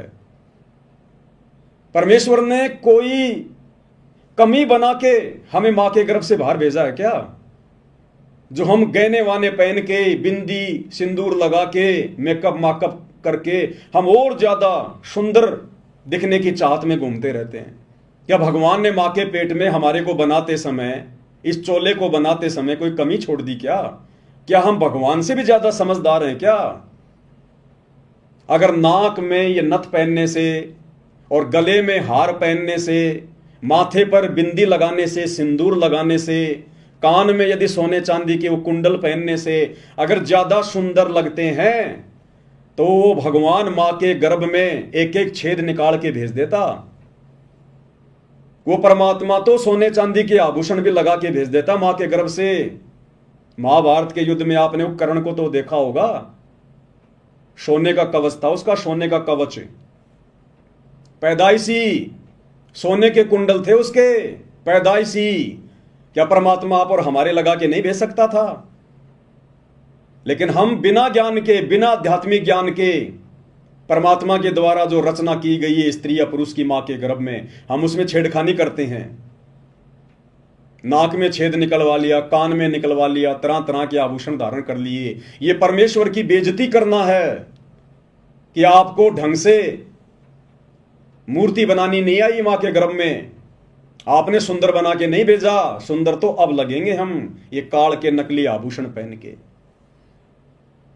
इसलिए आम समाज पहने तो पहने, जो लोग भक्तिहीन हैं, नकली भक्ति कर रहे हैं, जिनको भक्ति और भगवान की एबीसीडी का भी नहीं पता, वो तो जो मर्जी पहने, जो मर्जी खाएं, जो मर्जी करें, उनसे हमें कोई लेना देना नहीं।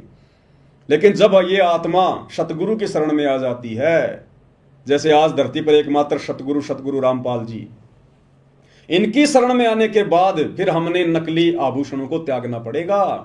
आत्मा को शब्द के माध्यम से चेता रहे हैं गुरुदेव कि नहाले धोले ओढ़ पैर ले, कि सत्संग रूपी सरोवर में डुबकी लगा लगा के नाले, मल मल के अपना मैल उतार ले और कर 16 श्रृंगार। अब आत्मा के 16 श्रृंगार कौन से हैं जिनको धारण किए बिना हम अपने सतगुरु को प्यारे नहीं लगेंगे। जैसे आम समाज में स्त्री तरह तरह के श्रृंगार करती है, किस लिए? ताकि मैं अपने पति देव को सुंदर लगूं। इसी प्रकार आत्मा के 16 श्रृंगार भगत ने करने पड़ेंगे, जो 16 श्रृंगार हमें गुरुदेव ने दिए हैं, जो बताए हैं। ये सात संगति का लोगो जो इस लैपटॉप के पीछे लगा हुआ आप जी देख रहे हैं, पीले कलर का, और इस पुस्तक के पीछे भी ये लोगो लगा हुआ है। इस लोगो में 16 श्रृंगार लिखे हुए आत्मा के। और गुरुदेव ने कबीर सागर का सरलार्थ करते समय स्पष्ट रूप से लिख दिया कि जब तक आप मेरे से उपदेश लेकर इन तमाम आत्मा के श्रृंगारों को पूर्णतया अपने ऊपर धारण नहीं करोगे, आप मोक्ष प्राप्ति के योग्य नहीं हो सकते। तो कौन से 16 श्रृंगार हैं? मंत्री जी तो जानते भी नहीं उनके बारे में, जो गुरुदेव ने बताए। सबसे पहला, भक्ति कर निज जीव उबारे, यानी सतगुरु से नाम दीक्षा लेकर ज्ञान को आधार बनाकर भगत का एक ही टारगेट होना चाहिए कि किस प्रकार से मेरा आत्म कल्याण हो, मेरे जीव का कल्याण हो, मैं 84 लाख योनियों में जाने से बचूं। सबसे पहला आभूषण भगत की ये सोच होनी चाहिए, भगत का ये टारगेट होना चाहिए कि भक्ति कर निज जीव उबारे। परमात्मा कहते हैं आत्म प्राण उद्धार ही और धर्म नहीं कोई। अपनी आत्मा का उद्धार करवा ले, इससे बढ़कर दुनिया में कोई धर्म नहीं। दूसरा, ज्ञान को आधार बनाकर जो सतगुरु हमें ज्ञान देते हैं, जो तत्व ज्ञान देते हैं, निष्कर्ष निकालकर यथार्थ ज्ञान, सत्य ज्ञान, उस ज्ञान को आधार बनाकर, यानी उस ज्ञान के ऊपर अमल करके हम भक्ति सफल कर सकते हैं। विवेक, अब ये विवेक लगाने की बात थी ये।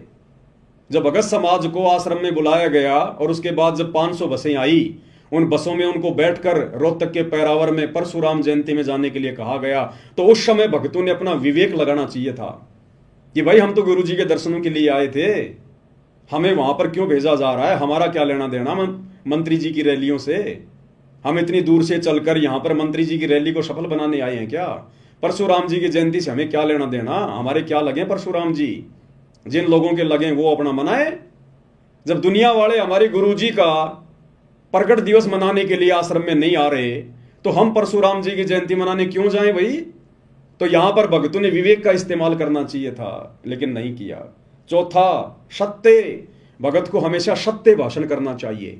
सत्य बोलने में जो भी कठिनाई आती है, गुरुदेव ने बताया, भगत का तप बनता, तप भक्ति बनती है। तो भगत ने हमेशा सत्य भाषण करना चाहिए। शांति निज धर्मा, भगत ने अपने जीवन में शांति को लाना चाहिए। हड़बड़ाहट में नहीं जीना चाहिए, जल्दबाजी में फैसले नहीं लेने चाहिए, शांति रखनी चाहिए। भगत ने अपने गुरुदेव पर विश्वास करके कि मैं बिल्कुल पावरफुल हाथों में हूं, सतगुरु के हाथों में आ गया, मैं तो सतगुरु की जो है वो कठपुतली हूं, मेरा तो आत्म कल्याण निश्चित है, मेरा अब कुछ नहीं बिगड़ सकता, काल का विधान मेरे ऊपर लागू नहीं है जब तक मैं गुरु की मर्यादा में रह के भक्ति करूंगा। तो इन सारी बातों को सोचकर भगत ने अपने जीवन में शांति लानी चाहिए कि मेरा तो आत्म कल्याण निश्चित है। जब भगत को ये पूरी तरह से कन्फर्म हो जाएगा कि मेरा आत्म कल्याण निश्चित है, तो फिर चिंता किस बात की होगी, फिर टेंशन किस बात की होगी। आदरणीय गरीबदास जी ने कहा कि अजब नगर में ले गए हमको सतगुरु आण, और जिलके बिंब अगाध गति हम सूते चादर ताण। जब आदरणीय गरीबदास जी कबीर परमात्मा के साथ में गए, सतलोक देख कर आए, जब सारी व्यवस्था देख ली अपनी आंखों से कि हाँ बिल्कुल सत्य, परम सत्य, हम तो काल के जाल में फंसे हुए हैं, ये काल हमें 84 में ठोकता है, नरक में ठोकता है, थोड़े बहुत दिन के लिए राजा महाराजा बना देगा, देवता बना देगा, उससे ज़्यादा कष्ट फिर ये नरक में देता है। फिर ऊपर सतलोक में गए, वहाँ के सुख देखे, ठाट बाट देखे। उसके बाद उनको कन्फर्म हो गया कि जिलके बिंब अगाध गति, हम सूते चादर ताण, कि अब हमें कोई चिंता नहीं है, हमारा आत्म कल्याण तो निश्चित है। तो इसी प्रकार वर्तमान में सतगुरु रामपाल जी भगवान अपने सत्संग सुना सुनाकर हमें सतलोक दिखा रहे हैं। सतलोक का वर्णन करके हमने अपने बाप के वचनों पर विश्वास करना पड़ेगा, तब हमारी भक्ति सफल होगी। हर किसी को सतलोक नहीं दिखाएगा परमात्मा। उन आत्माओं को केवल अपना गवाह बनाना था, इसलिए सतलोक दिखाया। वर्तमान में सबको नहीं दिखाएगा। हमने उस सुयोग्य बेटी की तरह अपने बाप के ऊपर विश्वास करना पड़ेगा। जिस बेटी का बाप अपनी बेटी का रिश्ता तय करके आता है और आकर उसकी मां को बताता है कि ऐसा ऐसा घर है, ऐसा ऐसा लड़का है, ऐसा उसका बिजनेस है, और लड़की कान लगाकर सुनती रहती है। लड़की अपने बाप के ऊपर अविश्वास नहीं करती कि मेरा बाप है ये, मेरे भविष्य का फैसला आंख बंद करके नहीं करेगा। और वो बेटी आंख बंद करके उस पराये घर में चली जाती है अपने बाप पे विश्वास करके। तो हमारा बाप, आत्मा का बाप सतगुरु रामपाल जी भगवान, ये कबीर परमात्मा, और ये तो हमें बिल्कुल प्रमाणित सत्य बता रहे हैं। ये भी नहीं कह रहे कि खाली मेरी बातों पे यकीन करो। देखो तुम्हारी गीता, वेद, कुरान, पुराण, बाइबल में, और उसके बावजूद भी अगर हम विश्वास नहीं करेंगे, चादर तान के नहीं सोएंगे, तो हमारे जीवन में फिर शांति कैसे आएगी। तो हमने गुरु के वचनों पर विश्वास करके संसार की व्यवस्था से हटके अपने अंदर शांति पैदा करनी पड़ेगी। तो पांचवा क्या लक्षण बताया गुरुदेव ने? शांति निज धर्मा। छठा संतोष। जब इतना सब कुछ क्लियर हो जाएगा, ज्ञान को आधार बना के भक्ति करेंगे, गुरु जी के वचनों पे चलेंगे, हर प्रकार से मर्यादा में रहेंगे, तो संतोष तो फिर ऑटोमेटिक आएगा। ये तो फिर बायो प्रोडक्ट है, ऑटोमेटिक फिर हमारे अंदर संतोष पैदा हो जाएगा। जब इतना ज्ञान हो जाएगा, जब इतना बुद्धि विवेक से हम भक्ति मार्ग के फैसले लेंगे, तो फिर संतोष तो ऑटोमेटिक पैदा होगा। प्रेम भाव, अपने सतगुरु में प्रेम भाव, अपने बच्चों में भी प्रेम, माता पिता में भी प्रेम, लेकिन वो प्रेम अलग है। सतगुरु से हमने विशेष प्रेम करना है। अपने परिवार में, समाज में, रिश्तेदारी में तो केवल इतना ही प्रेम करना है कि हमारा बस काम निकल जाए। भाई मीठा बोलना, प्यार से बोलना, लड़ाई झगड़ा ना करना, किसी की आत्मा ना दुखाना, ये वाला प्रेम तो हमने यहां करना है जब तक हम इस शरीर में। लेकिन विशेष प्रेम, बिना प्रेम पावे नहीं चाहे कोटि समाधि ला। सतगुरु में हमारा विशेष प्रेम होना चाहिए। मर मिटने वाला प्रेम, मर मिटने वाला प्रेम, समर्पण वाला प्रेम, पतिव्रता भाव वाला प्रेम, केवल सतगुरु में। बिना प्रेम पावे नहीं चाहे कोटि समाधि ला। तो सतगुरु में हमने प्रेम भाव जो है वो पैदा करना है। परमात्मा कहते हैं ना भाई, प्रेम भाव सतगुरु में हो जा, फिर सहजे अमृत पाए। फिर बड़ी आसानी से हमें सतलोक के आनंद भोगने का सुख मिलेगा। अगला है धीरज। भगत के अंदर धैर्य होना चाहिए, जल्दबाजी नहीं होनी चाहिए भगत के अंदर। हमें किसी ने किसी के बारे में कुछ कह दिया, हमने तुरंत उसका जवाब दे दिया, बात बिगड़ जाएगी। परमात्मा कहते हैं सुनो सबकी, करो मन की, जो ज्ञान दे रखा ना उस आधार से फैसले लो। अगर तुम सतगुरु शरण में हो, मर्यादा में हो, तुम्हारी चाहे कोई लाख निंदा चुगली करे, पीठ पीछे लाख तुम्हारी बुराई करे, तुम्हारा वो कुछ नहीं बिगाड़ पाएगा। ये धोखाधड़ी समाज की, जंतर मंत्र, ये तंत्र सतगुरु के भगत के ऊपर लागू नहीं होते। परमात्मा हमें असुर निकंदर रमणी में लास्ट में क्या बताते हैं रक्षा मंत्र में? सतगुरु शरण शरणाई, शरण गए कुछ भय नहीं व्यापे, काल जाल भय मिट जाई, रोग शोग छल छिद्र न व्यापे, सन्मुख न ठहराई, और जहर अग्नि तन निकट ने आवे, दूरी जात रंगाई, वीर बेताल बाण ना लागे, यम के कोट ढहाई, 98 पुण्य मूठ ना लागे, उल्ट तही दरखाई। अगर हमारे साथ कोई धोखा करेगा, अगर हमारे ऊपर कोई जादू जंत्र करवाएगा, कोई मूठ छोड़ेगा, कोई वशीकरण यदि वो करवाएगा, तो परमात्मा कहते हैं अगर तुम मेरी शरण में हो और मर्यादा में हो, तो उल्टा उसी के ऊपर वो प्रहार करेगी। वो शक्ति तुम्हारा बाढ़ भी वाका नहीं कर पाएगी, आग भी तुम्हें जला नहीं सकती। जो सतगुरु के भगत होंगे, जो मर्यादा में होंगे, तो ये ऑटोमेटिक हमारे अंदर फिर धैर्य उत्पन्न होगा, धीरज उत्पन्न होगा कि हम किसी का बुरा, इस ज्ञान को आधार बनाकर, गुरु से डरकर हम किसी का बुरा शोपन में नहीं कर सकते। और हमारे साथ यदि कोई बुरा करना चाहेगा, धोखाधड़ी करना चाहेगा, तो सतगुरु होने नहीं देगा। अब ये धोखाधड़ी हो गई ना आश्रम से जुड़े हुए भाई बहनों के साथ में, क्योंकि वो मर्यादा में नहीं है, गुरु को भगवान नहीं मानते, इसलिए काल ने गुरु जी के परिवार के माध्यम से भक्तों को धोखा दे दिया और परशुराम की जयंती में जाके ठोक दिया। हम सत्सेवकों को धोखा क्यों नहीं दे पाया काल? हम साध संगति से जुड़े हुए भाई बहनों को धोखा क्यों नहीं दे रहा? क्योंकि हम गुरु को परमात्मा मानकर मर्यादा में रह के भक्ति कर रहे हैं, तो गुरु हमारे साथ धोखाधड़ी होने नहीं देगा। तो धीरज। अगला है मित्र सम सबको चित धारे, सबको मित्र भाव से देखे, या हमारा कोई शत्रु नहीं है। इस तत्व ज्ञान से हमें पता चलेगा कि हमारा पिता एक ही है, कबीर भगवान, जो वर्तमान में सतगुरु रामपाल जी के रूप में धरती पर प्रकट है।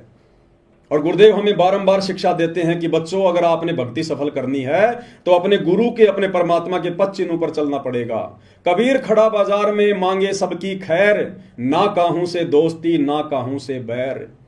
एक शत्रु एक मित्र है, भूल पड़ी रे प्राण, यम की नगरी जाएगा शब्द हमारा मान। तो गुरुदेव भगवान कह रहे हैं कि बच्चों, अगर तुमने भक्ति पर सफलता प्राप्त करनी है तो अपने गुरु के पद चिन्हों पर चलना पड़ेगा। यहां हमने ना किसी से विशेष कोई मित्रता रखनी है। अगर भगत ने यहां पर किसी के साथ विशेष मित्रता रखी तो परमात्मा कहते हैं कि काल उसको त्रिकुटी पर ठगेगा, उस मित्र के रूप में ठग लेगा उसको। और किसी से बैर भाव तो हमने रखना ही नहीं, यहां पर शत्रु भाव तो रखना ही नहीं। शत्रु भाव रखेंगे तो हमारी आत्मा पाक साफ नहीं हो पाएगी, निर्मल नहीं हो पाएगी, फिर भी हम काल के जाल में रह जाएंगे। तो ना हमारा यहां कोई मित्र है, ना हमारा यहां कोई शत्रु है। हमारा एक ही मित्र है, हमारा गुरु, हमारा सतगुरु। तमेव माता च पिता तमेव, तमेव बंधु च सखा तमेव, और तमेव विद्या च द्रविणम तमेव, तमेव सर्व मम देव देव। हमारा केवल एक ही है सतगुरु, बाकी हम यहां पर लावारिश हैं। तो मित्र सम सबको चित धारे, ये भी भगत के अंदर लक्षण होना चाहिए।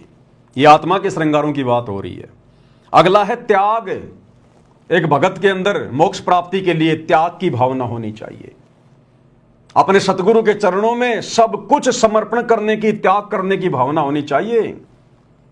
हमने रिहर्सल करनी है जीवित मर के। जीवित मरने का मतलब है हमने यहां किसी भी चीज में कोई विशेष इच्छा जाहिर नहीं करनी। दूसरों की देखा देखी हमने अपने मन को अशांत नहीं करना, विचलित नहीं करना। अगर कल गुरुजी आ गए विमान लेके कि बेटा चल सतलोक, क्या हम सब कुछ त्यागने को तैयार हैं? क्या हमें इस कदर ज्ञान हो चुका है कि हम इस काल की नश्वर संपत्ति को अपना नहीं मान रहे? हम एक पल में सब कुछ छोड़ने को तैयार हैं या नहीं है? तो हमने रिहर्सल करनी है ये, गुरु के सत्संग सुनकर, ज्ञान को आधार बनाकर, साध संगति के माध्यम से, कि ना जाने मेरा लेने वाला, मेरा लड़ीहार वो कब आ जाए और मुझे उसके साथ में चलना पड़ जाए।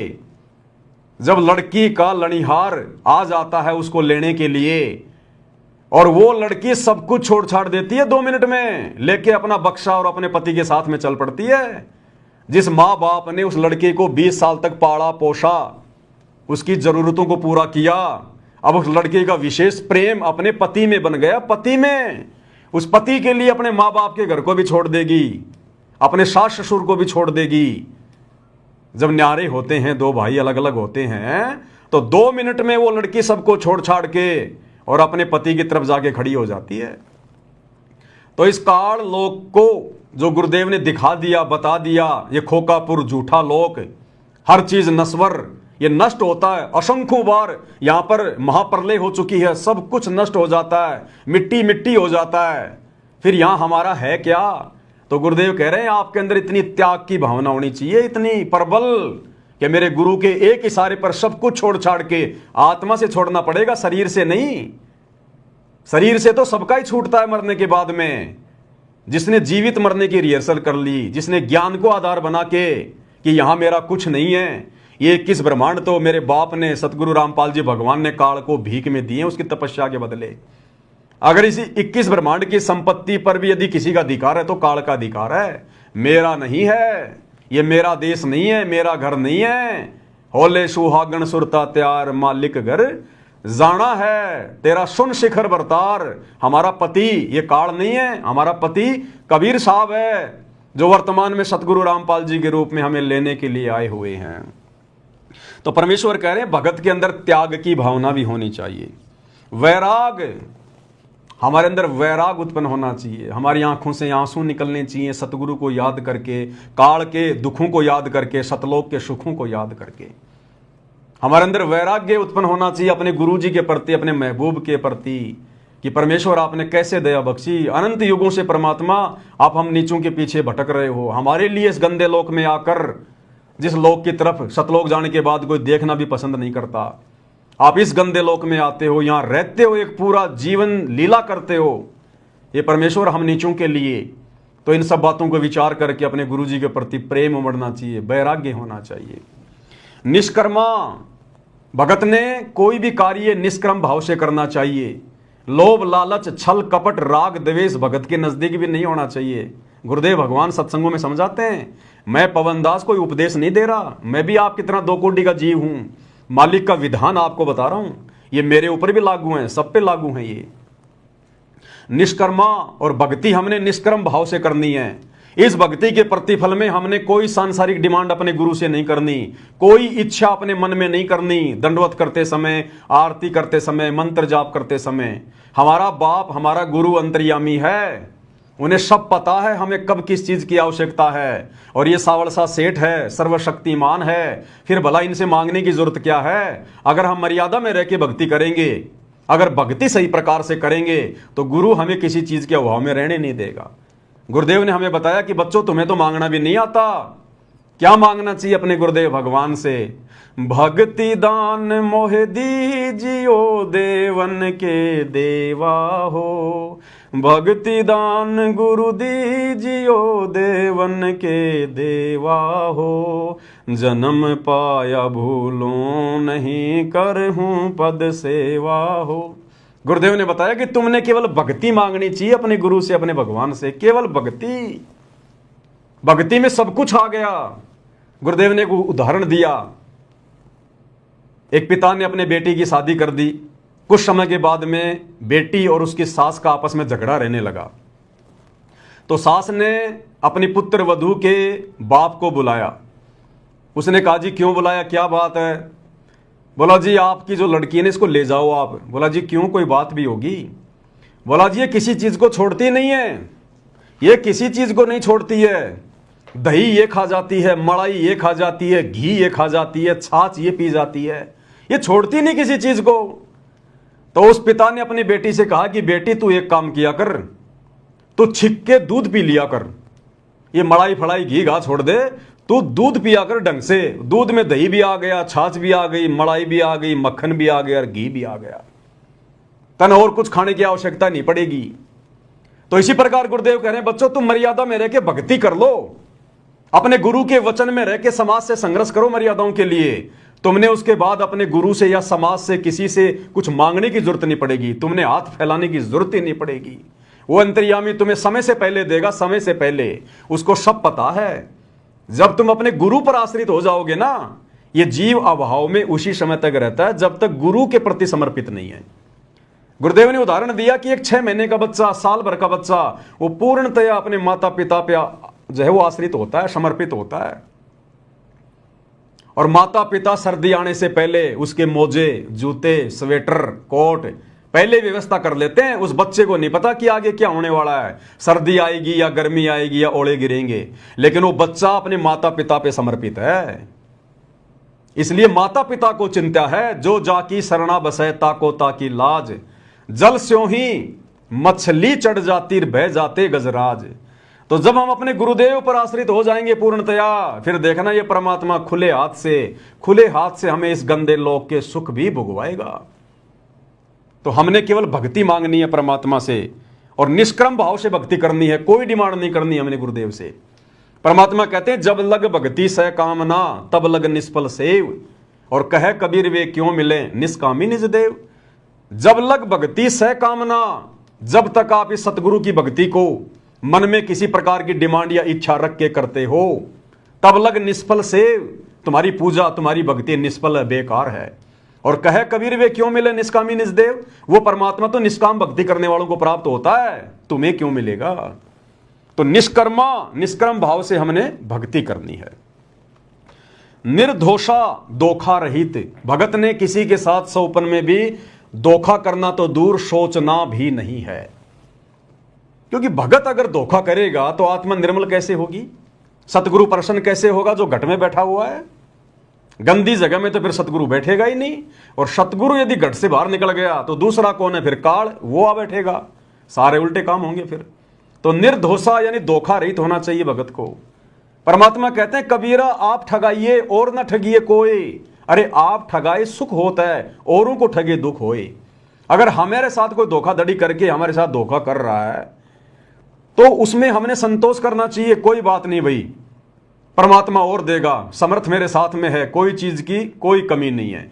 लेकिन हमारे मन में दूसरों के साथ में ठगी करने का अगर विचार भी आ गया, धोखा करना ठगी करना तो बहुत दूर की बात है।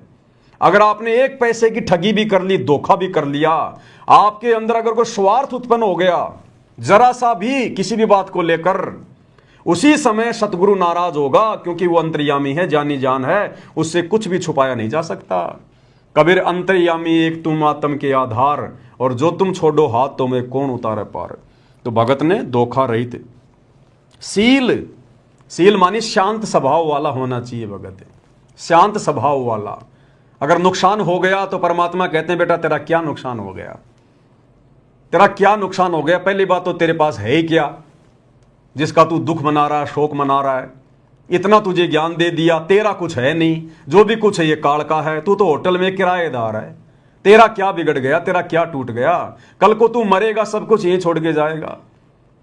आज तेरे पास है क्या, करोड़ों बार तू राजा रह चुका, जब वो छोड़ छाड़ के चला गया तो आज तो तेरे पास है ही क्या।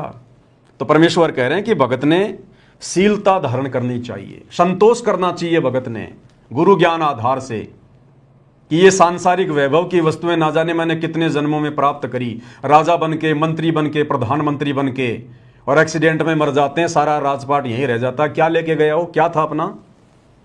क्षमा, भगत के अंदर विशेष गुण होना चाहिए, क्षमा, माफ करना, सामने वाले को माफ करना, ये परमेश्वर ने विशेष गुण बताया भगत का। अगर माफ करने की प्रवृत्ति हमारे अंदर पैदा होगी तो लड़ाई झगड़े खत्म होंगे, मनमुटाव खत्म होगा, राग द्वेष ईर्ष्या के भाव नहीं बनेंगे हमारे अंदर। तो भगत ने हर स्थिति में सामने वाले को, यदि हमारे साथ में कोई गलत बर्ताव करता है, गलत व्यवहार करता है, गाली निकालता है, बेवजह हमारे ऊपर कोई आरोप लगाता है, परेशान करता है, तो अपने आप को सतगुरु की शरण में, सतगुरु की गोद में बैठा हुआ समझकर हमारे अंदर क्षमा भाव उत्पन्न होना चाहिए कि कोई बात नहीं, मेरे साथ में क्या धोखा करेगा ये, मैं तो खुद ही काल के धोखे का शिकार हूं, मेरे साथ में क्या धोखा करेगा, मेरा तो सतगुरु साक्षी है भाई, मेरा तो सतगुरु सब कुछ है। तो क्षमा भाव होना चाहिए। दया, अब दया बिना दरवेश कसाई, दरवेश यानी साधु, जिस भगत के हृदय में दया भाव नहीं है वो तो कसाई के समान है। तो परमेश्वर ने बताया कि दया भाव भी होना चाहिए। भगत ने कोई जीव हत्या नहीं करनी चाहिए, जीव हत्या का समर्थन नहीं करना चाहिए, किसी के साथ में मार पिटाई नहीं करनी चाहिए। भले हमें कोई दो थप्पड़ मार ले हमें मंजूर है, लेकिन भगत ने, चाहे भगत पहलवान है और सामने वाला अगर 5 साल का बालक भी गाली दे रहा है तो भी भगत ने उल्टा जवाब नहीं देना चाहिए उसको बालक समझ के, नादान समझ के, क्योंकि हमने गुरु प्रसन्न करना है, हमारी परीक्षा रह रह के लेगा परमात्मा। तो भगत के अंदर दया भाव भी होना चाहिए। तो ये 16 आभूषण बताए परमेश्वर ने शब्द में कि नाले धोले ओढ़ पैर ले कर 16 श्रृंगार, और आज नहीं तो तड़के परसों आवेंगे तेरे लणियार, होले सुहागण सुरता त्यार, मालिक घर जाना है। अब मंत्री जी ने तो 2 लाइन बोल के छोड़ दिया और कह रहे हैं कि आप इसकी गहराई में जाओ, शब्द क्या कह रहा है। अब मंत्री जी को पता हो तब समझ आए ना। अगली लाइन में क्या कहा परमेश्वर ने, नाले धोले ओढ़ पैर लेकर 16 श्रृंगार, नाले धोले ओढ़ पैर लेकर 16 श्रृंगार, आज नहीं तो तड़के परसों आवेंगे तेरे लैनी यार, मालिक घर जाना है तू तो होले सुहागण सुरता त्यार, मालिक घर जाना है तेरा, सुन शिखर भर तार, मालिक घर जाना है। क्या कह रहे हैं? आज नहीं तो तड़के परस्यों आवेंगे तेरे लणिहार। परमेश्वर कह रहे हैं समय रहते सत्संग रूपी सरोवर में नाले, मलमल के आत्मा के पाप कर्म धोले, आत्मा को 16 श्रृंगारों से सुसज्जित करके सतगुरु को प्रसन्न कर ले। अगर तूने ये काम समय रहते नहीं किया तो आज नहीं तो तड़के परस्यों आवेंगे तेरे लेवनहार। वो यम के दूत आएंगे फिर हाथों में लेके लठ, तेरे शरीर से आत्मा निकालने के लिए। वो तेरे लणियार हैं, वो फिर तुझे लेने आएंगे, मार मार के लेके जाएंगे तांबे की धरती पे, गरम धरती पे तेरे को पैदल लेके जाएंगे सोट मारते हुए। पानी मांगेगा तेरे लठ मारेंगे, भोजन मांगेगा तेरे लठ मारेंगे। तो कहते हैं या तो समय रहते सतगुरु की शरण में आकर भक्ति कर ले, ये गंदी राजनीति छोड़ दे, भक्ति का पाठ पढ़ ले, सतगुरु को प्रसन्न कर ले, अन्यथा वो यम के दूत तैयार खड़े हैं, तैयार तेरी दुर्गति करके लेके जाएंगे, दुर्गति करके। अगली लाइन में क्या बताया परमेश्वर ने?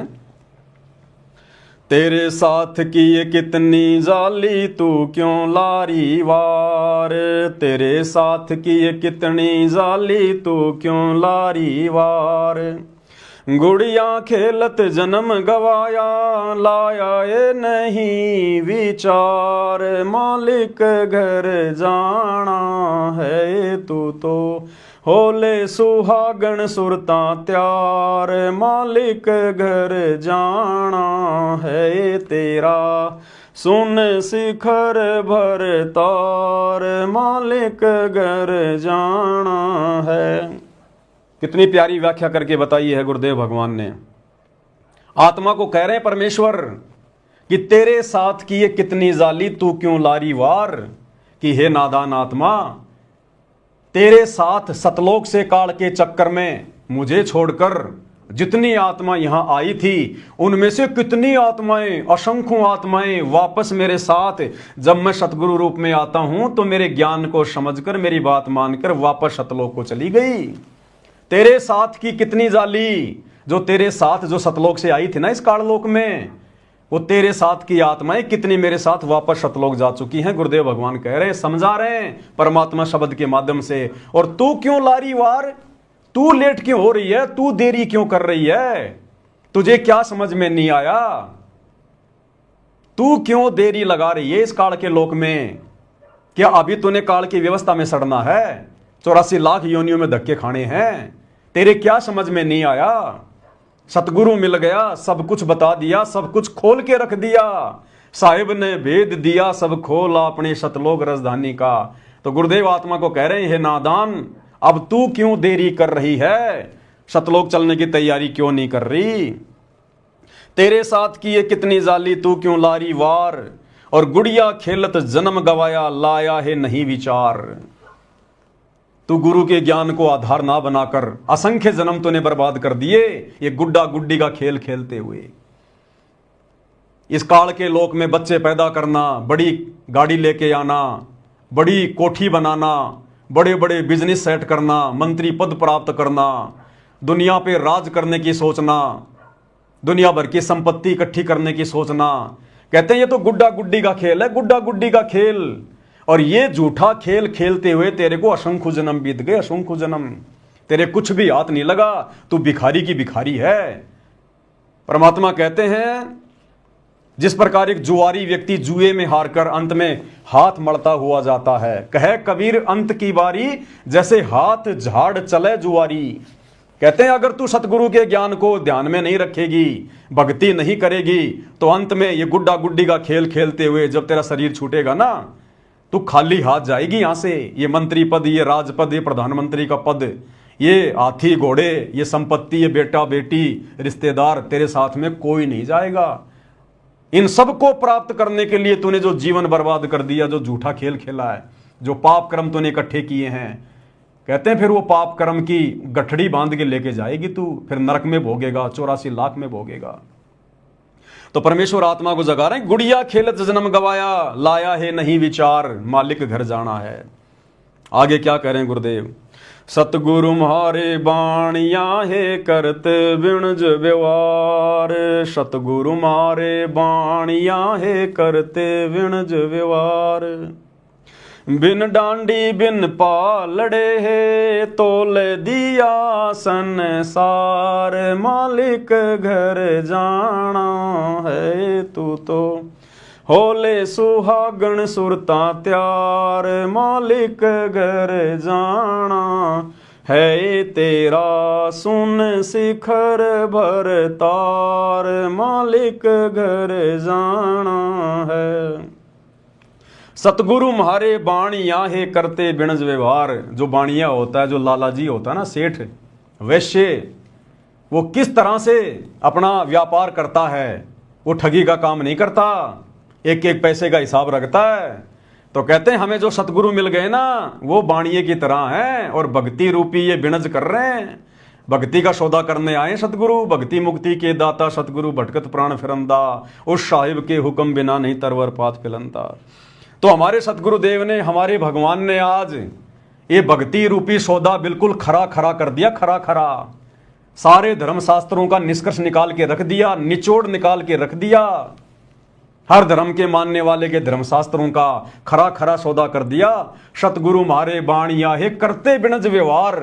तो ये भक्ति रूपी व्यापार परमेश्वर ने बिल्कुल ऐसा कर दिया है कि 9 मन सूत उलझिया ऋषि रहे जकमार। और सतगुरु ने ऐसा सुलझा दिया, अब उलझे न दूजी बार। जो भक्ति मार्ग के उलझे हुए रहस्यों को धर्मशास्त्रों से सतगुरु रामपाल जी ने सत्संग कर करके सुलझा दिए, सत्संग बना बना के छोड़ दिए। इस कलयुग में नहीं उलझेगा। हाँ, अगर किसी की नीयत नहीं है भक्ति करने की, पार होने की, वो बात अलग है। बाकी सतगुरु ने कोई कमी नहीं छोड़ी भक्ति रूपी व्यापार करने में।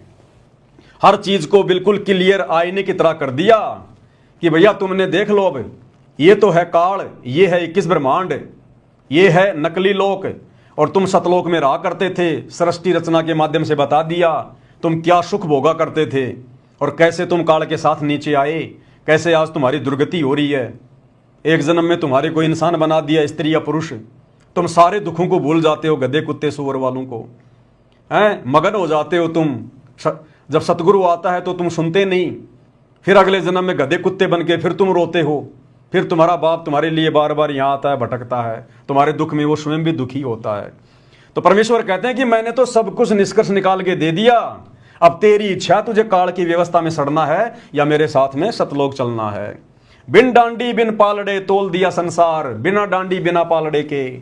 बढ़िया तो डांडी और पालड़े से तोलता है, गुरुदेव ने तो बिना डांडी और पालड़े के अपने आध्यात्मिक ज्ञान से, अपने तत्व ज्ञान से नीर खीर का निवेरा कर दिया गुरुदेव ने।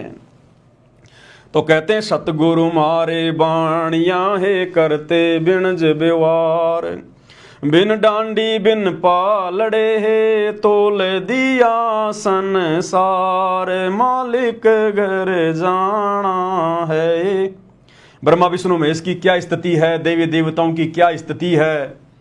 तुम्हारे को एक बार मनुष्य जन्म मिलता है, फिर 84 लाख योनियों का चक्कर काटना पड़ेगा, भयंकर कष्ट उठाने पड़ेंगे, गधे के शरीर में, सुअर के शरीर में टट्टी खाना पड़ेगा।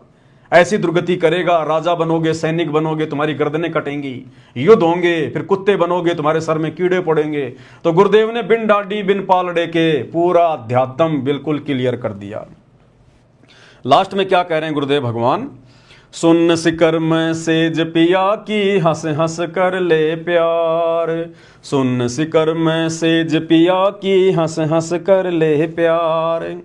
कहें कबीर सुनो मेरी सजनी, लूटो न अजब बहार। मालिक घर जाना है तू तो होले सुहागण सुरता त्यार। मालिक घर जाना है तेरा सुन शिखर भर तार। मालिक घर जाना है।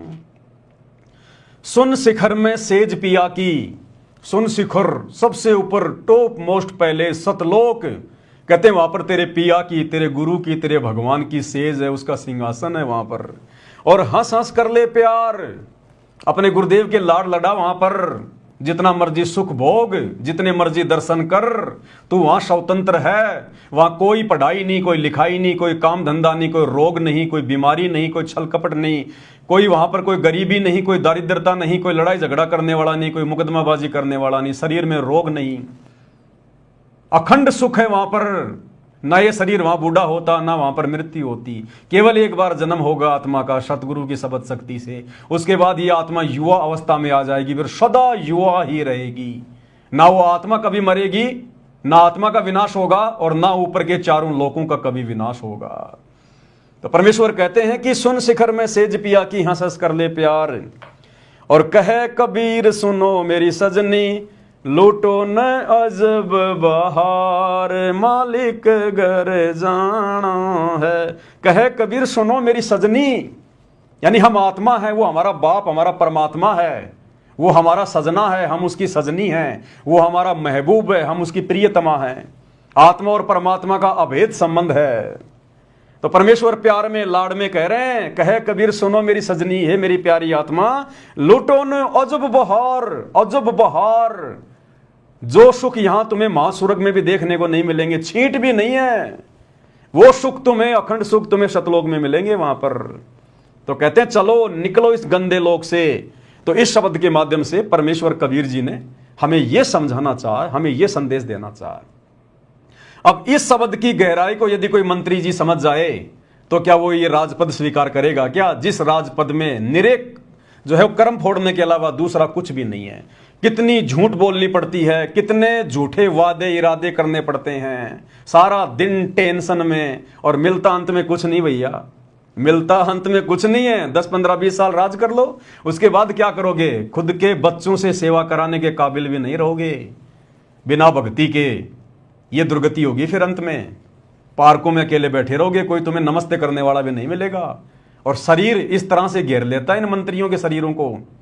भारत देश का इतिहास उठा के देख लो, जितने भी प्रधानमंत्री हुए हैं किसी न किसी रोग से मरे हैं, एक्सीडेंट में मरे हैं, अकाल मृत्यु हुई है।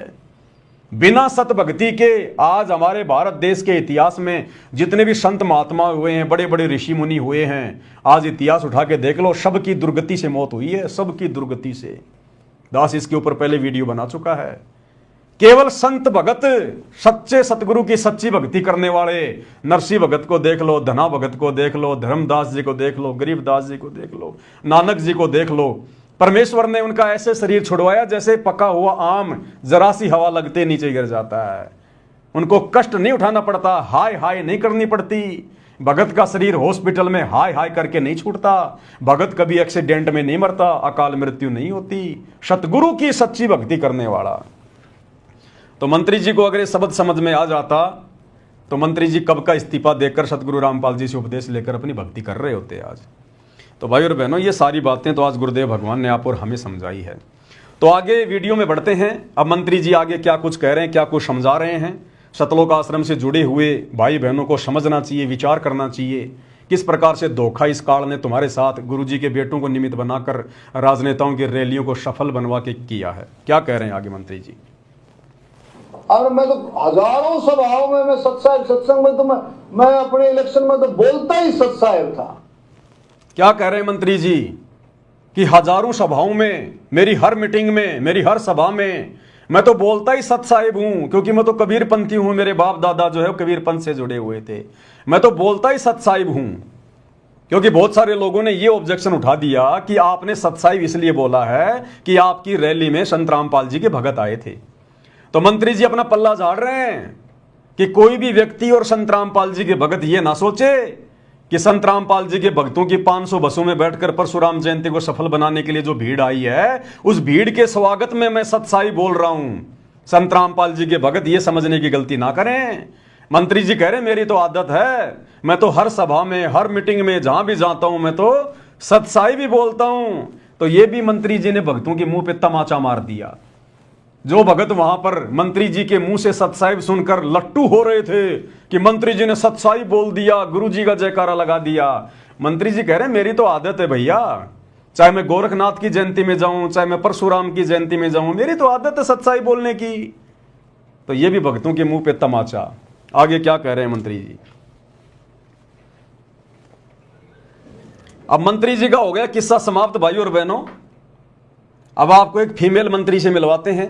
फीमेल मंत्री ये हमारी गुरु बहन है, हिमाचल से है, सतगुरु रामपाल जी की शिष्या है, और कहते हैं गधे की आंख में घी डालो ये सोचेगा मेरी आंख फोड़ रहा है। अब इनको कितना ही समझा दो भाई और बहनों, सतलोक आश्रम से जुड़े हुए भाई बहनों को, सात संगति की वीडियो देखकर भी इनकी बुद्धि ठिकाने नहीं आ रही। इनकी आत्मा के अंदर जो जंग लगा हुआ ना वो नहीं उतर रहा। अब एक तरफ तो परमात्मा कहते हैं बच्चों तुम्हारी अग्नि परीक्षा का समय चल रहा है, गुरु तो रो रो के सत्संग भेज रहा है हिसार जेल से कि किसी तरह से इनकी आत्मा पिघले, भक्ति में ज्यादा इनका मन लगे, मर्यादाओं की तरफ आगे बढ़ें, संघर्ष करें, गुरु को प्रसन्न करें, नहीं तो काल खाएगा। ऊपर से सात संगति के माध्यम से परमात्मा ने कई हजारों वीडियो बनवा दिए, उसके बावजूद भी इनके कान पर जूं भी नहीं रेंग रही। अब ये हमारी गुरु बहन है, हिमाचल से है, और सतलोक आश्रम वालों ने जो एक यूट्यूब चैनल खोल रखा है सा न्यूज चैनल, तो हर स्टेट का इन्होंने वो बना रखा है एक चैनल, सा न्यूज हरियाणा, सा न्यूज उत्तराखंड, सा न्यूज हिमाचल, सा न्यूज मध्य प्रदेश, और कुछ एक भक्तों को 1.5 फुट का माइक देकर जो है वो पत्रकार बना रखा है। और वो सारा दिन भक्ति तो करते नहीं, लेके माइक और घूमते रहते हैं, इधर उधर की खबरें इकट्ठा करके और चैनलों पर डालते रहते हैं जो हमारे किसी मतलब की नहीं, किसी काम की नहीं। शिमला में बर्फ गिर गई, क्या करना, नीचे दब के मरना है क्या? कुल्लू में 200 फीट गहरी बस गिर गई, हमने क्या करना भैया? दुनिया भर की बसें गिर रही हैं, दुनिया भर की फालतू की न्यूज डालते रहते हैं, भक्तों का भी समय बर्बाद कर रहे हैं, अपना भी अनमोल समय और समाज से बर्बाद कर रहे हैं, और ये बेचारे युवा भक्तों को काल ने मोहरा बना रखा है। अब इस बहन को बताओ, समझाओ इस बहन को कि बहन जी ये जो दुपट्टा है ना, दुपट्टा ये फांसी लगाने के लिए नहीं डाला जाता गले में, ये दुपट्टा माता बहनें अपने सिर को ढकने के लिए यूज लेती हैं। लेकिन ये तो पत्रकार है, भगत थोड़ी है, ये तो पत्रकार बन गई, भगती गई भाड़ में, भगत तो दूसरे नंबर पे है। सबसे पहले तो ये पत्रकार है सा न्यूज चैनल की। अब ये अपने घर की छत पे खड़ी होके रोजाना वीडियो बनाती है, ये सा न्यूज चैनल पे जाके देखना, रोजाना वीडियो बनाती है ये। आज हिमाचल के मौसम के क्या हाल हैं, खुद का मौसम बिगड़ा हुआ है। जिस दुपट्टे को सर पे रखना चाहिए था, और ये तो वैसे भी भगत है, आम जगत की माता बहनें भी इतनी निर्लज नहीं है जितनी सतगुरु रामपाल जी की शिष्याएं हैं। आम समाज की मां बहनें बेटियां भी अपने सर को ढकती हैं कोई वीडियो बनाने से पहले या समाज में कहीं बाहर निकलने से पहले, और ये देखो सरेआम। और अब सुनो मौसम के हाल। वैसे तो सतलोक आश्रम मैनेजमेंट हरियाणा का और उनसे जुड़े हुए अंध भक्तों का पूरा मौसम बिगड़ा हुआ है, लेकिन फिर भी ये मौसम के हाल बता रही है, रोजाना वीडियो बनाती है। अब बताओ हम बैठे कोई राजस्थान में, कोई हरियाणा में, कोई कहां पर, और ये कहते कि हिमाचल के सोलन कोई सिटी है, वहां के मौसम का हाल बता रही है छत पे खड़ी होके, और इस वीडियो को फिर डालेगी। फिर ये सतलोक आश्रम वाले भगत इस वीडियो को देखेंगे और नीचे फिर वो कमेंट्स पढ़ना उन भक्तों के, आश्रम से जुड़े भक्तों के, वेरी नाइस रिपोर्टिंग, वाह बहन जी वाह, very nice, your look very nice, यानी तुम बहुत सुंदर दिखाई दे रही हो, अपनी बहन को कह रहे हैं। और कह रहे हैं तू जो ये वीडियो बना रही है ना, मौसम का हालचाल हमें बता रही है, कहते हैं वेरी नाइस रिपोर्टिंग, वाह मजा आ गया, क्या बताया आपने। और ये आगे से आगे उमंग में भरती जा रही है कि भगत मेरी तारीफ कर रहे हैं, मेरी प्रशंसा कर रहे हैं। ये नहीं पता काल तुम्हारा मौसम बिगाड़ रहा है। क्या कह रही है बहन जी, सुन लीजिएगा। ऐसे न्यूज हिमाचल प्रदेश देख रहे तमाम दर्शकों को मेरा नमस्कार। मैं दीपशिखा हाजिर हूं आप सभी के सामने। दर्शकों, आप सभी को बताएंगे कि आज और आने वाले आगामी दिनों में मौसम किस प्रकार से बना रहेगा। अच्छा। सुबह के बज चुके हैं 7 और हम आपके साथ लाइव जुड़े हैं सोलन शहर से जी। अगर बात करें कल की मौसम की, तो कल का मौसम पूरी तरह से साफ था, लेकिन जो आज का मौसम है, आज सुबह बहुत तेज वर्षा हुई है। अगर आप करें इस समय जो सोलन शहर की जो ताजा तस्वीरें हैं वो हम आपको दिखाते हैं। जो सोलन शहर का जो ताजा मौसम है वो इस प्रकार से बना हुआ है। कैसे? जो आसमान में है वो बादल गरज रहे हैं। अच्छा। आप देख सकते हो सोलन शहर की ये ताजा तस्वीरें। अच्छा। मौसम इसी प्रकार से अपना रुख कल से बदल रहा है। अच्छा। आप देख सकते हो कि मेघ गर्जन हो रहे हैं। अच्छा। और जो धीमी धीमी हल्की सी फुहारे बारिश भी लगना शुरू हो चुकी है। अच्छा। चारों तरफ बादल छाए हुए हैं। अच्छा। साथ ही में आप देख सकते हो कि दिखाओ धीमी सी धूप भी आ रही है। अच्छा। लेकिन अगर सुबह की बात करें तो सुबह बहुत तेज वर्षा सोलन शहर में हुई है। दर्शकों, जिस प्रकार हिमाचल प्रदेश में आजकल मौसम का दौर चला हुआ है, मई का जो पूरा महीना है वो बारिश में निकल गया है। मई का पूरा महीना बारिश में निकल गया। बताओ, पूरा महीना बारिश में निकल गया मई का। तो सुना आपने सतलोक आश्रम से जुड़े हुए भाई बहनों की रिपोर्टिंग। ये कर रहे हैं, ये भक्ति नहीं कर रहे, इनके खुद का भक्ति वाला मौसम बिगड़ा हुआ है और दुनिया को सोलन के मौसम की जानकारी दे रही है। अरे क्या करना हमने यार, अरे हम भक्तों ने क्या लेना देना इस मौसम का। ये तो ऐसे चलता रहता है, सृष्टि का नियम है। ये दुनिया भर के टीवी चैनल रात दिन यही तो दिखाते हैं, तुम भी उन्हीं चीजों में फंस गए। तो ये है सतलोक आश्रम से जुड़े हुए भगत भाई बहनों का मौसम। अब बताओ भाई और बहनों, भक्ति कहां है? कहां है भक्ति? फालतू के वीडियो, दुनिया भर की बकवाद, कितने भक्तों का समय बर्बाद होगा, कितने भक्तों की सांसें बर्बाद होंगी इन फालतू की वीडियो को देख के, और मिलेगा क्या? अरे भगत बैठा राजस्थान की गर्मी में और सोलन में गिर रही है बर्फ, उसका तो मन दुखी होगा कि राजस्थान में क्यों नहीं गिर रही। ये बहन तो बड़े आनंद ले रही है बर्फ के, ओह मीठी मीठी फुहारे गिर रही है ऊपर से। बहन कह रही है कि आज का मौसम, बादल गरज रहे हैं, तो बादल भौंकेंगे क्या? अरे बादल गरजते तो हैं, भौंकते थोड़ी। ऐसी तो ये रिपोर्टिंग कर रहे हैं।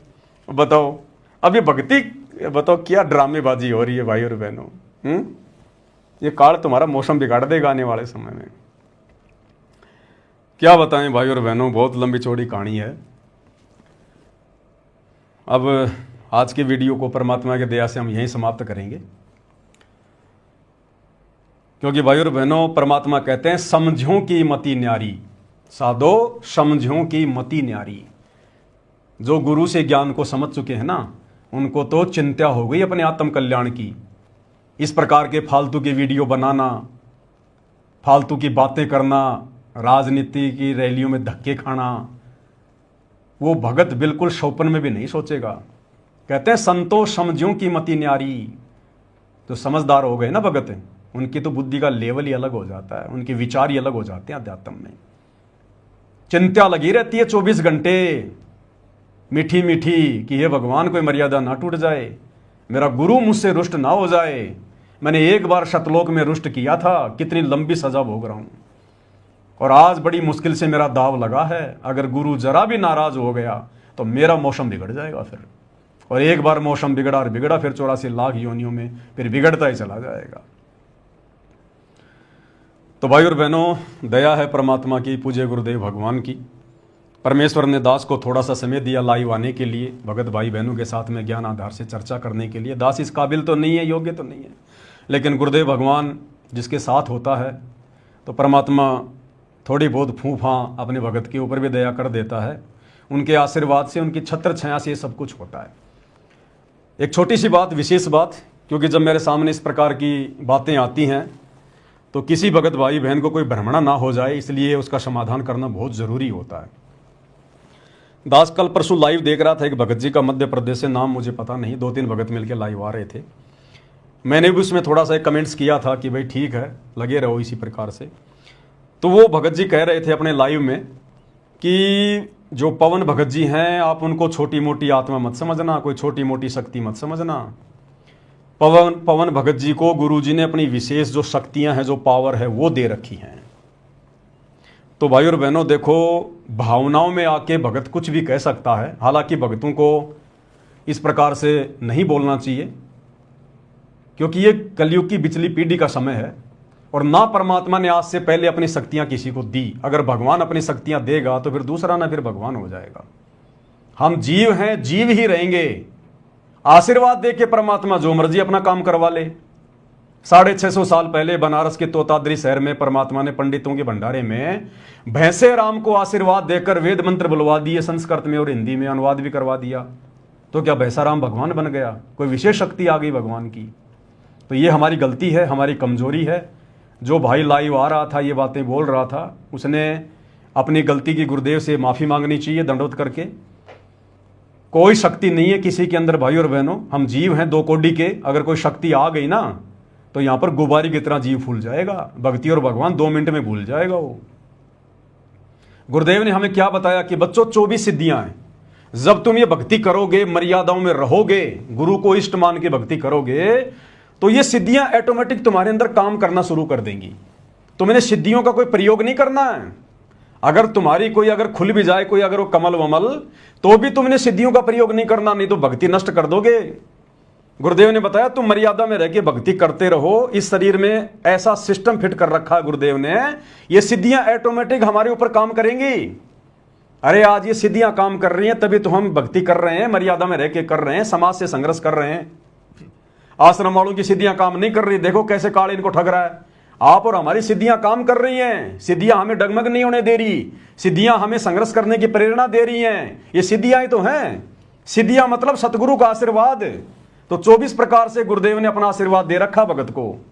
तो गुरुदेव का आशीर्वाद यानी उनकी वो सिद्धियां, वो शक्तियां ऑटोमेटिक उस भगत के साथ हो जाएंगी, उसके सहयोगी हो जाएंगी भक्ति मार्ग में। जो भगत गुरु को इष्ट मान के मर्यादा में रह के भक्ति करेगा, ये ऑटोमेटिक सिस्टम है ये। तो वैसे कोई शक्तियां वक्तियां नहीं है भाई और बहनों, इस भय में ना रहना। बोलने को कोई कुछ भी बोल सकता है, सब स्वतंत्र हैं, लेकिन ये सिद्धियां ऑटोमेटिक काम करेंगी, सब में काम करेंगी। और जिस जिसका परमात्मा ने मोक्ष करना होगा उन सब के अंदर ये सिद्धियां काम करेंगी और कर रही है वर्तमान में। सभी सत्सेवक भाई बहनों में सिद्धियां काम कर रही हैं। तभी तो इतनी उलझनों के बाद भी हमारे को कितने धर्म संकटों में डाला गया। साथ संगति से जुड़े हुए भगत भाई बहनों के ऊपर कितना दबाव, कितना प्रेशर। गुरुजी से हमारे ऊपर मुकदमे लगवा दिए गए। जिस गुरु को परमात्मा मान के हम भक्ति कर रहे हैं, अपना सब कुछ छोड़ दिया, उस गुरु से हमारे ऊपर मुकदमे करवा दिए और हमारे अंदर गुरु के प्रति -1% भी कोई दोष नहीं आया। तो ये सिद्धियां तो काम कर रही हैं हमारे अंदर। हमें जेल करवा दी, हमारे साथ मार पिटाई होती है, हमें गुरुद्रोही घोषित करवा दिया।